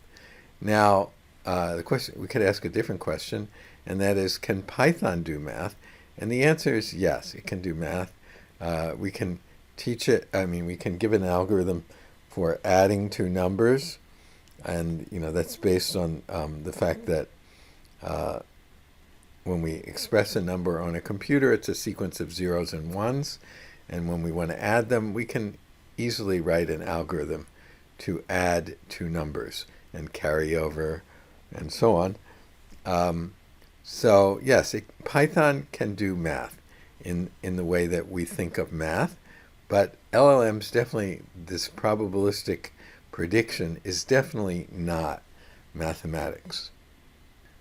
So if you give an LLM a math problem, like a multiplication problem with a couple of large numbers, it probably won't get the right answer. If the numbers are, say, 2 6-digit numbers, the answer will probably be incorrect.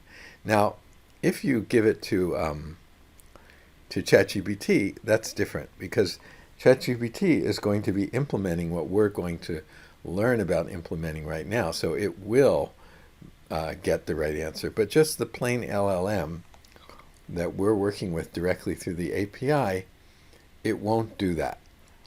Or typically it won't be using what we're talking about, we're talking about tools. So what do we mean by a tool? A tool is just a function that we can build on our machine, not in the LLM or anything like that, but just on our machine. So we can easily build an addition function in Python, or a subtraction function, or a division function, or a multiplication function, or we can build like a whole calculator with Python. So that would be called a tool. Or another example of a tool is, if we ask an LLM, what's the weather like in San Francisco today? Based on its training data, it can't answer that. Now, you might say, well, yeah, it can, because I can ask the ChatGPT, and it gives me the right answer. But it's using what we're calling a tool.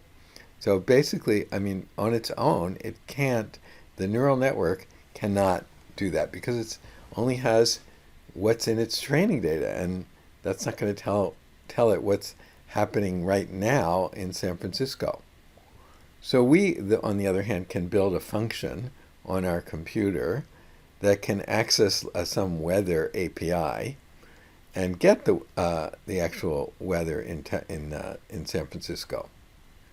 But that is something we're building on our computer. So we can call that a function also. We can build a function that can go out and retrieve from an API the weather in San Francisco. So again, we're talking about a function that we build on our computer that can perform some task. But anyway, it's a function. So these functions that we build, or any function that we build in Python, can be called a tool. It's a tool for the LLM to use. So what does that mean for the LLM to use the tool? What does it mean that we build a calculator on our computer and the LLM uses it? Well, you know, the LLM can't come into your computer and access your calculator, right? It doesn't have that ability. So it's not using it like that, not actually running a program on your computer. So that's not what it's doing. So how does this process work?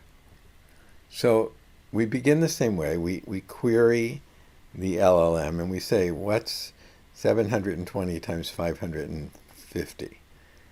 And the LLM, well, at the same time that we ask it that question, we say, by the way, you know, I've built a calculator tool here on my computer. And also I have the weather function on my computer. So we send the fact that we've built these two tools and they are sitting on our computer. And then we ask it the question about doing the multiplication. So the LLM, since it has this list of tools or functions that we've built, it will that will cause it to consider whether it can do a good job with the task that we've given it, which in this case is multiplying these two numbers, or whether possibly one of the tools would be better. And it will make a decision, which is a hard thing to understand, that an LLM can sort of make a decision, but it will. It will make a decision, and it will... So in this case, it will say, oh, well, there's a calculator tool, and it will understand what that means. And it will say, oh, well, I should hand this problem off to the calculator. So that's what it does. So what it does is, we've told it that we have a calculator tool or a calculator function. Now, you know, it's a function, and every function accepts a certain set of parameters or arguments, right? So for the calculator tool, probably what it accepts is a number and then a second number. So those are the two numbers that we want to multiply, and then an operation, so a multiplication, for example. So if we have two numbers and we also we've decided the operation, we can feed that into our calculator function as the three arguments, and then hopefully it will do the calculation and get the right answer. So what the LLM does, since it's realized that there is a calculator, is it will take the question that we sent it, like what is the product of this number and that number, what happens when we multiply this number times that number, it will extract from that the two numbers, we could call it number 1 and number 2, and the operation, in this case multiplication. And it will, instead of giving us the answer, it will send back those three parameters, or those three arguments for the three parameters. And then it's our task to take those three parameters and feed that into our calculator. So we have to do that, but that's not that hard to do. With we've been doing some programming already. You know, we've been sending messages and appending messages one to another in a list and so on. So we're doing some programming already, and it's not so difficult to accept the message from the LLM and sort of parse it and get those number 1 and number 2 and get the operation and feed that into our function. and then we'll get an answer. And it'll be the correct answer, presumably, because it's a Python program. It can do multiplication. So we'll get the right answer. And then we don't just leave it at that. We send that answer back to the LLM, and then it kind of makes that, sort of embellishes on the answer, makes it a pretty, instead of just a number, it might sort of make it a pretty answer. It might give it in an elegant way. It might say, the answer to your problem is blah, blah, blah, or something like that. So we send it back, and then the LLM takes it and prettifies it. Or maybe that was only one step in a process, and the LLM takes that number and uses the result for the second step in the process, or the next step in the process. So, but either way, we send the result from our function back to the LLM, and it does something with it. And that process is the process of using the tool, where the tool in this case is the calculator. Now we could do the same thing with something similar with the weather. So we ask the LLM, what's the weather in San Francisco? And then it might parse the fact that it's San Francisco and send it back to us and tell us to put it in the weather function that we've written. And then we'll get the answer. We'll send it back to the LLM. So you can see there's it's a little bit complicated because we're passing messages back and forth from the LLM. Well, first we make a query, then the LLM will send us a message back. Then we have to put that into our function. Then we have to send it back to the result back to the LLM, and so on. And the LLM might use tools, multiple tools, one after another, after another, after another. And so this message sending has to happen multiple times. So that is the idea behind tools. The fact is that the LLM is quite limited. We saw that it doesn't have any memory, and we had to fix that in some way, or deal with that in some way. I mean, we don't have to. You don't have to have memory.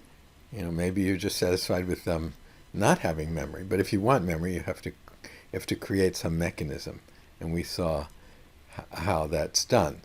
And the same thing here.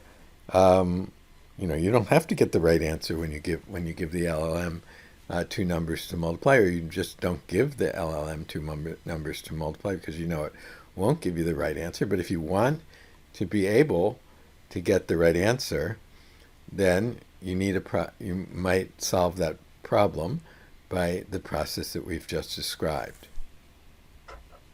So you might say, well, when I send two numbers to ChatGPT, it gets the answer right. Well, if that's actually true, then it's using some tools on its own, not tools that you have, but tools that it has access to, maybe in the OpenAI system. Okay, so that's the introduction to what we're doing. So why did we have to go through this JSON? All the ideas with sending a schema and obtaining a schema back and so on. Because we saw that once we get the schema back, we can parse the schema as a dictionary. We can parse it and extract the values. We have key value pairs. Well, that's exactly what we need for the math function. We want number one. We want to know what number one is. So the key would be number one, and the value would be the value of number one. And the next key would be number two, and the value would be the number of number two. And then the next key would be operation, and the value would be multiplication. So we can explain to the LLM by way of sending it a schema exactly the kind of answer we want. And generally what we can say is we want the parameters. We want to know what function it wants us to use, and then we have to know what the parameters are, or what the arguments are for that function. And we can use the schema to make sure that the LLM gives us those values, which we can, as we saw, convert to a dictionary and extract easily. Not convert the values, convert the response to a dictionary and extract the values easily. Okay, so with that introduction to the idea of tools, let's see how we can use this. So next we will work with tools. So let's say the business problem is that you run an e-commerce company with a customer loyalty program. And you have like gold tier, so that's like a really good customer. They've been around for a long time. They spend a lot. And silver tier, and bronze tier. Okay? And customers will ask questions. They'll say, how much discount will I get on my $1,000 order? But the LLM doesn't know your company's specific discount rules. These are based on your business logic or your database. So why do we need to call tools? So the LLM can't just answer, you'll save $150, because it doesn't know that gold, maybe it knows that you're gold, but it doesn't know what the discount is for gold, which is maybe 15%. So it needs to call your functions. You have to write a function which will basically describe the discounts based on whether someone is gold or silver or bronze. So it needs to call your function that that has your company's actual discount rates. And of course those discount rates could change. So maybe today it's 15%, but maybe tomorrow it's 16%. So anyway, it needs to call that function. So the flow is that the customer asks, what discount do I get? The LLM thinks, I need to calculate the discount function for this. Or I'm sorry, I need the calculate discount function for this. The LLM says, call calculate discount with tier equals gold. So presumably the customer says I'm a gold tier. And it fills it. The total is $1,000, and then you execute the function. You return your function returns $150. You send $150 back to the LLM. The LLM responds to the customer. You'll save $150 on your order. So tool calling connects the LLM to your real business data logic that it can't know on its own.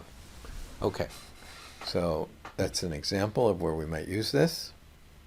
Of course, we talked about two other examples, the calculator and the weather, but here's another example. Okay, so a quick note about Python.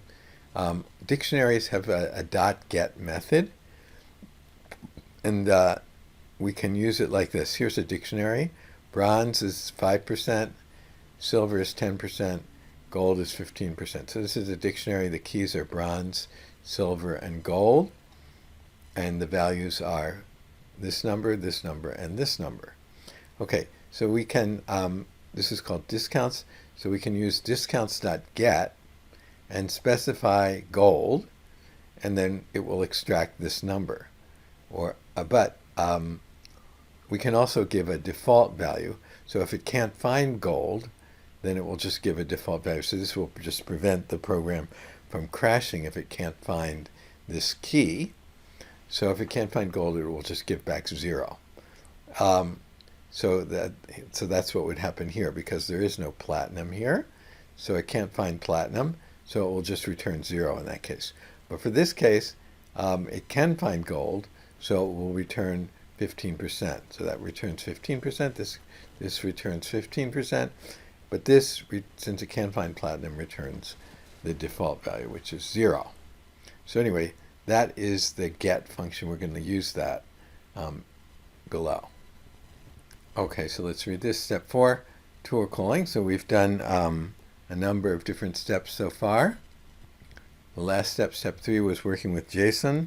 The step before that was working with memory. And the step 1 was just making a plain call to an LLM with no memory. So now we're talking about step 4, tool calling. And tool calling lets the LLM decide to call functions that you define. The LLM itself doesn't execute the function. It just says call this function with these arguments, and you execute it and send back the result. Okay, so we start out just like before. We're going to use this to get the handle. So we use this to get the handle, that we call it client. And we also here have to import JSON, just like we did in example in step 3. We had to import JSON. I don't know if we emphasized that, but we did need to import JSON. And so now we're going to define our calculator function. So calculate, or not calculator function, the calculate discount function. And this function is going to need 2 arguments. The customer's tier, so is it gold, are they bronze, are they silver? And the total order. Is it $1,000? Is it $2,000? What is it? So we're going to define a function that takes these 2 arguments, and we're going to, here's the sort of the business logic here, right? Bronze is 5% discount, silver is that. So this is not a function, this is part of our function, but this is a dictionary. And then we're using that dictionary.get. It's called discount, so it's discount.get, and we supply the customer tier. So hopefully we know the customer tier, and then we have the default value here, and that will give you the discount rate, whether it's this, this, this, or if it doesn't find it, then it would be 0.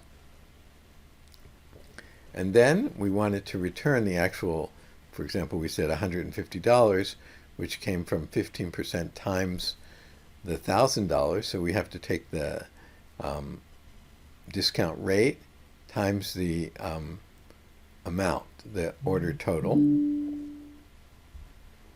Okay, so now we've so this is all part of the tool calling.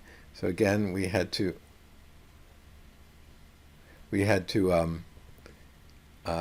import this, and then we use it here. Then so far we've only defined this function. We haven't called the database yet, so we have to call the database now. We've defined this function that we're going to most probably use later, but we haven't called the database yet. I'm sorry, the LLM yet. So let's just go through this. Well, let's look at first what we need to do. Oh, the next thing is we need to explain to the LLM that we have some tools. And so we put the tools in a list. Now we only have one tool, so we're only going to have one tool in this list. We're only going to have one element in this list.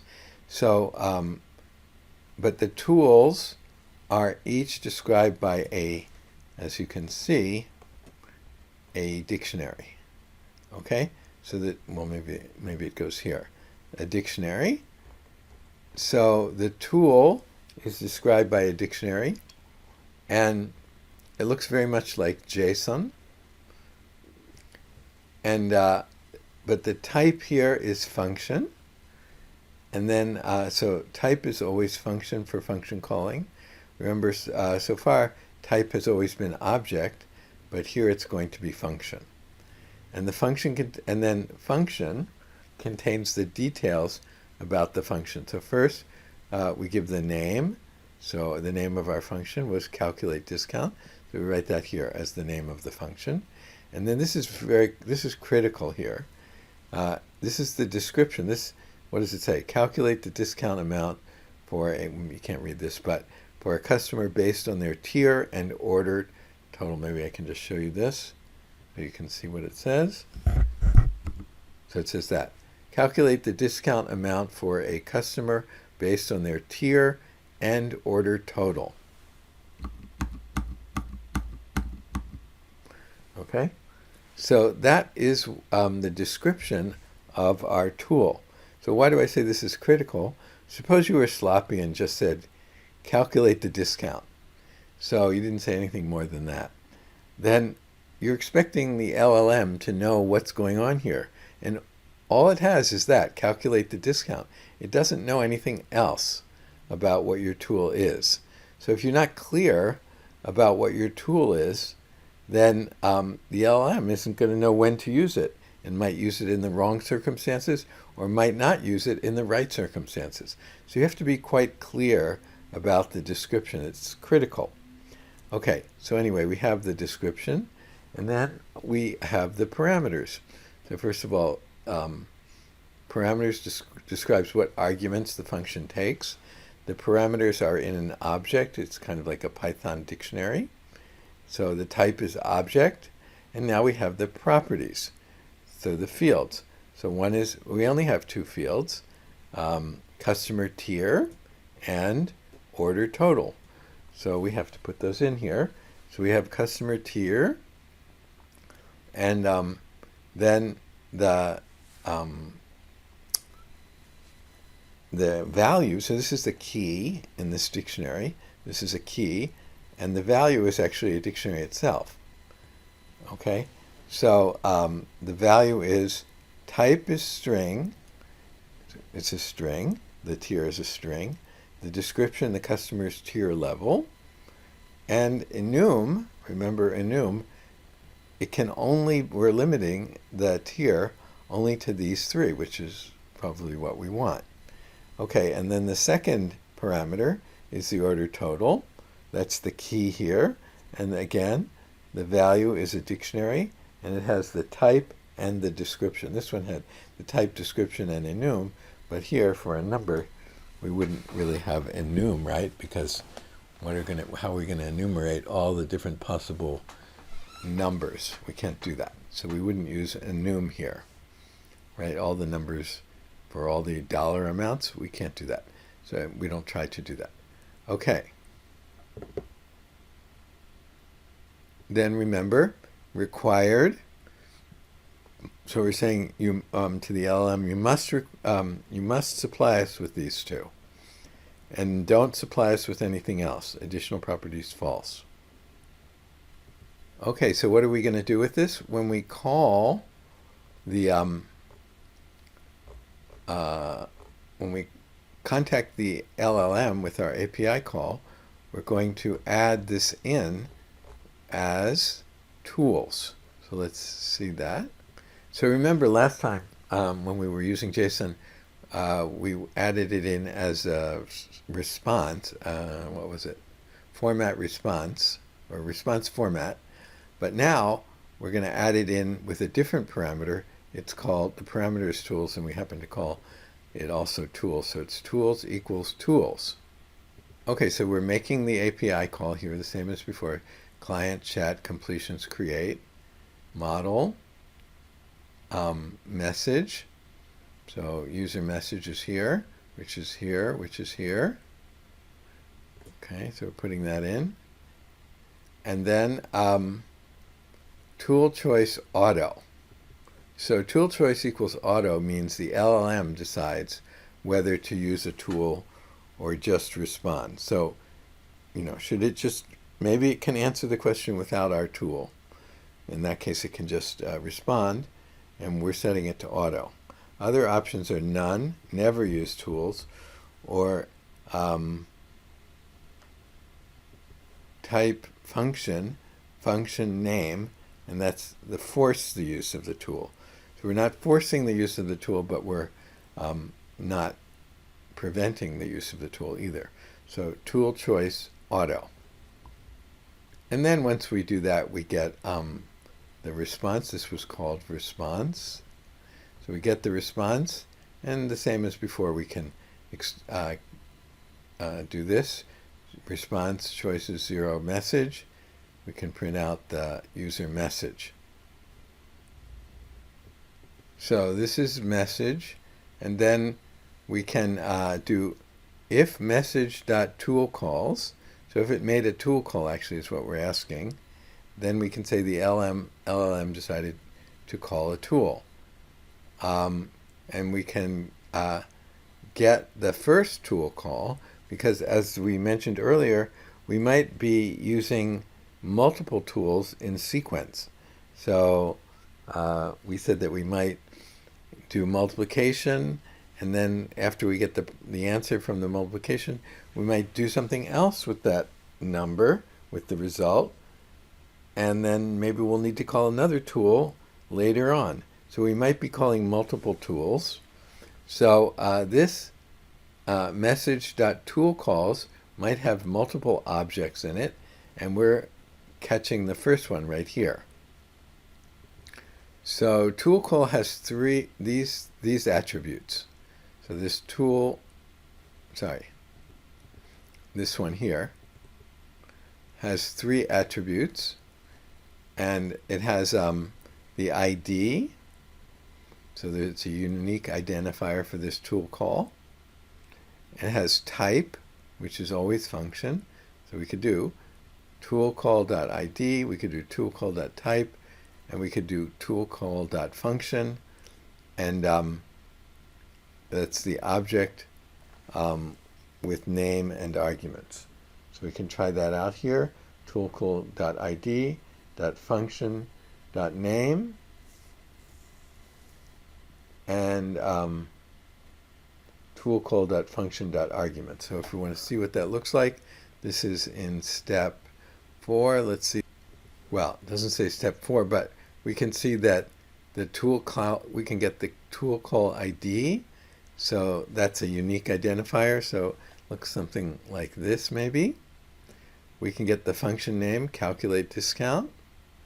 We can get the function arguments, which are customer tier and order. And in our case, or in this case where we called it, was gold and 1,000. We can also get the parsed arguments. Customer tier is gold, and order total is 1,000. So this is in a dictionary format, and then we can get this as well. We can extract these as well from the dictionary. So that's what all of this is doing, and all of this is doing. Okay, so you can review that. Okay, next step, step 5, execute the function with the arguments. Okay, so we can get all of this information. For example, we can get the fact that it's gold, and we can get the percentage, but we have to use that. I'm sorry, we don't get the percentage. We can get that it's gold, and then we have to put that into our function. We have the calculator function. Actually, it's not called calculator, it's called calculate discount function. But we have this function, and we've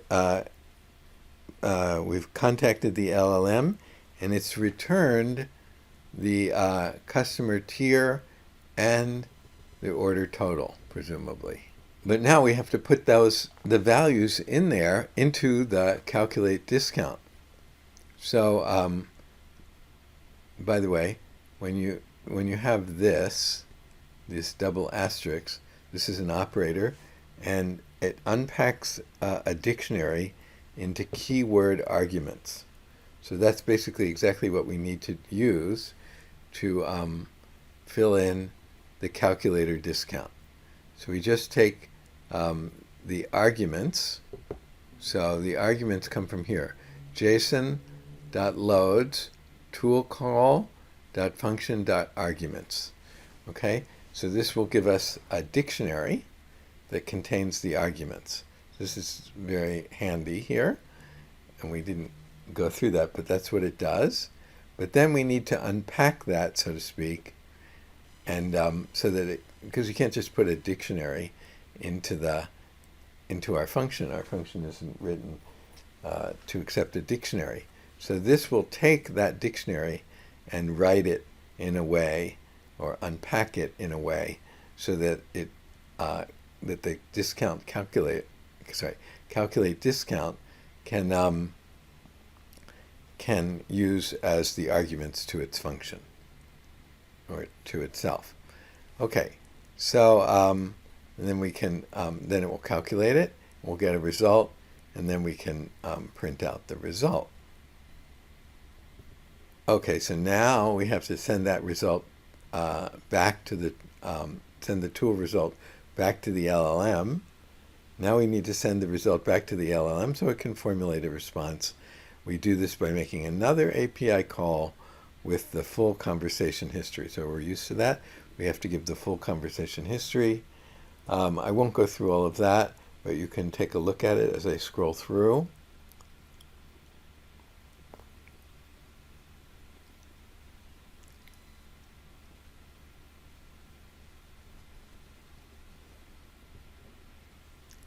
And then we get some kind of answer to our question. So the answer would be something like your discount is $150 or something like that. Okay, but we did say that there are cases where the LLM chooses not to call the tool. So we want to look at that example too. Okay, so now we want to check to see, or we want to see that there are cases where the LLM may not choose to use the tool or tools that it has. It might just answer the question without any tools. So remember that we set tool choice equal to auto, and we're going to continue to do that. So that means that the LLM doesn't have to use the tool, but it can use it. So the user message here, or the message we're going to send, or the prompt, is what is the capital of France? So the tool that we have, which is calculate the discount, is not going to be useful, obviously, in this case. So hopefully the LLM won't try to use it. We are still going to provide it with the tool, but hopefully it won't try to use it. But just to remind you, we do have our tools here, and we do have that discount calculator as our tool. It's our only tool. So that is what we are providing the LLM with, that one tool here. So we run this and we call it response to. And response to, we look at choices and message. And we're going to call that message to. And then one of the properties that message to has is tool calls. And we want to check to see if it's if there is a tool call or not. And so if there is a tool call, we'll say the LLM called a tool, which is, we don't expect that actually. And otherwise, the LLM responded without calling a tool, and we can retrieve the content of message to like this. So let's check the result. So this is example 2. LLM decides not to call the tool. So this is the prompt that we provided, and we can see the LLM responded without calling the tool. So that's what we printed out in the if-then statement, and then we can see the response that the LLM gave us as well. So that was example 2, that the LLM chooses not to call the tool, and it didn't choose to use the tool. Okay, example 3 is an example where the LLM will use multiple tools. So if it's going to use multiple tools, we have to give it multiple tools. So the first function we're going to define is get the weather, and that is the argument that we have to fill in is the location. And this is not going to actually access an API, but you certainly would want to access an API in reality, but we're just going to do it simply with some arbitrary weather data that we just make up. But typically you'd want to get the location and then feed that into an API and get the real weather data. But here we're just going to skip that, contacting the API, and we're just going to say that New York is sunny and 72 degrees, London is rainy and 15 degrees, and Tokyo is cloudy and 20 degrees. So this is just mock data, and then we're going to return weather.get. So, and then we put in the location, and this is the in case there's we don't find the right location, this is the message that we print out or return. Okay, so that is the get weather tool, and so we're going to add that to our tools list. Now we already have the JSON for the first tool, the calculate discount, so we can just paste that in here. So multiple tools. The first one is a dictionary and goes to here, and then comes a comma, and then the next tool is the get weather, and we have to fill that in because we haven't done that yet.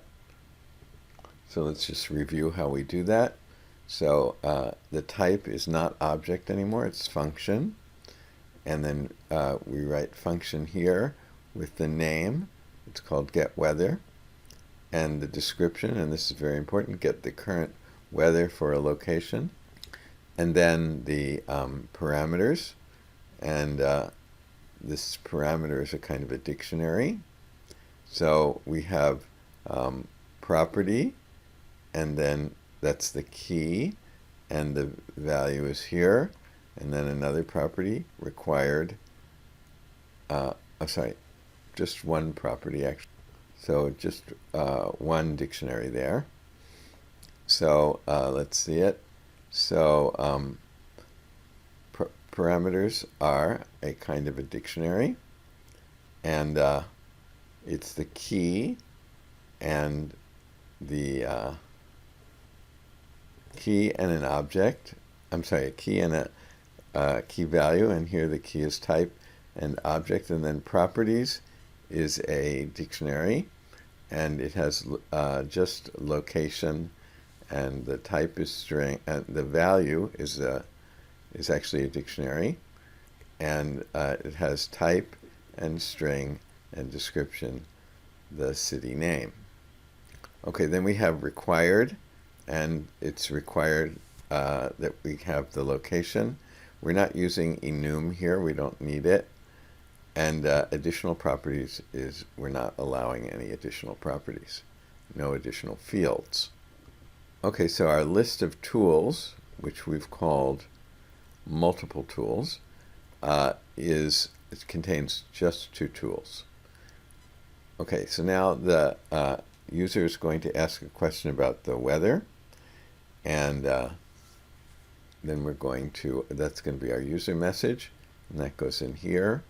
We're doing the same thing again here, filling in the model here, and messages, user message. So again, we're not doing multiple turns here. We're not considering that. Of course, typically we would be considering multiple turns, but here we're just experimenting with using multiple tools, so we're doing it in a simple scenario.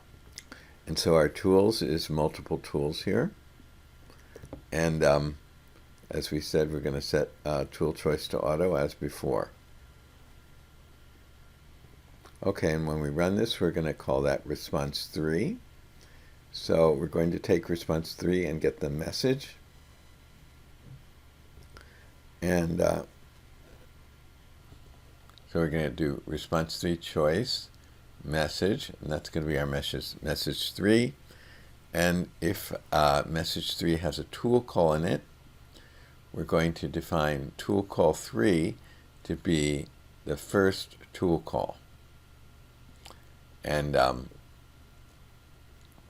we're going to print out the LLM chose to call, and then we're going to get the function name of the tool there. Okay, so then we're going to take this tool call 3, and we're going to get the arguments and then we are going to apply JSON loads to it. And those are going to be called the args. And we're going to print those out. And then we're going to check to see what tool call 3, where is tool call 3 here? What tool call 3, what the function name is, and if it's get weather, we're going to get weather and put those arguments in the get weather function and then get the result. Otherwise, if tool call 3 was calculate discount, then we're going to get the arguments and put them in the calculate discount function and call that result 3, and then we're going to print out result 3. So let's see what happens. So here we can see the question was, what's the weather like in Tokyo? The LLM chose to call get weather. The arguments were location is Tokyo. Tokyo was the argument. And the result is this. So of course it didn't, or hopefully it didn't, and we see that it didn't choose to use the discount calculator tool or function. Okay, so let's read the key takeaways here. So first of all, tool calling is a two-step process. The LLM decides to call a tool and returns the tool call. Then you execute the function and send the result back. The tool schema tells the LLM what functions are available. So this is what we send to the LLM. What each function does, the description, what parameters it needs, the type, the description, whether enum is necessary, we can use that. The LLM doesn't execute the function, you do.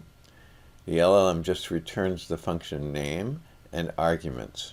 You parse the arguments, they come as a JSON string.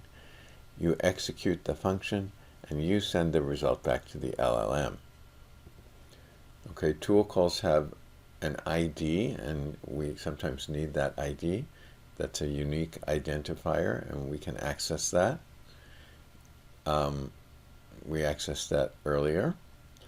The function name, function.name, which is which function to call, and the function.arguments is a JSON string of the arguments. So we can access all of this information. To send the results back, make another API call. Another API call to OpenAI, for example. And send back the original user message, the assistant message with tool calls, and then the tool result message with role equals tool. So here in step 6, if we scroll down,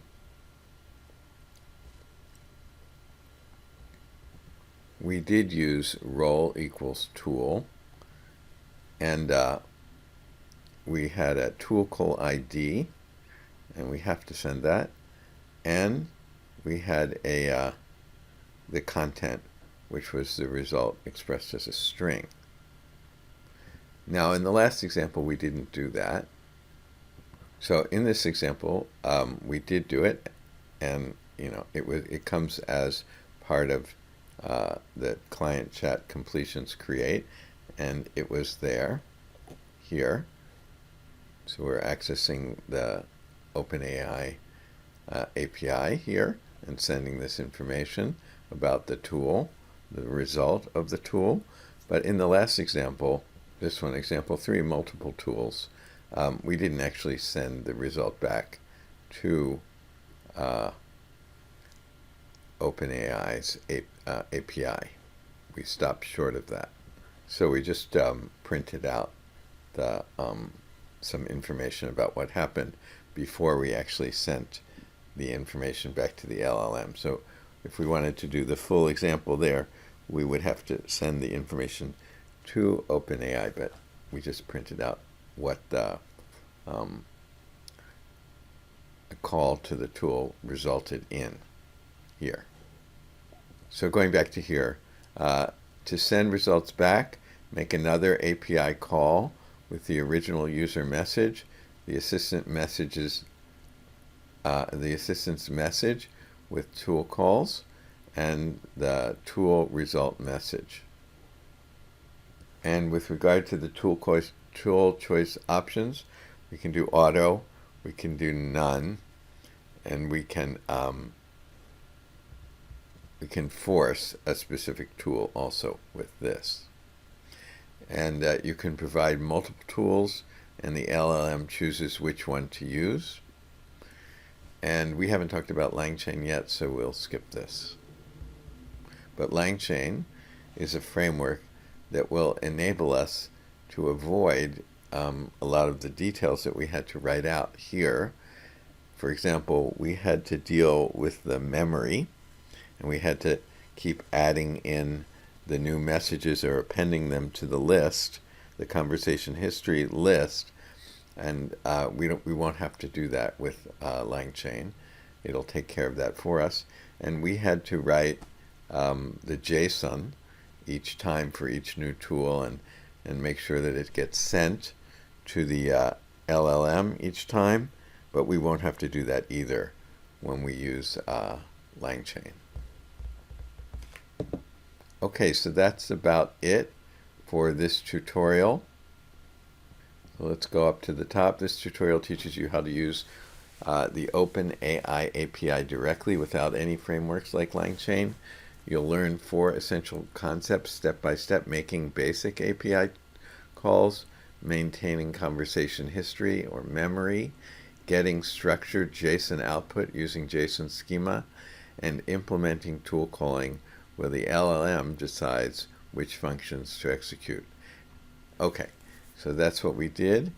And next we want to see how we can do some of this. Even before we talk about LangChain, we want to see how some of this can be done more easily with something like Pydantic, which is built specifically for structured output. In other words, like the JSON that we were creating.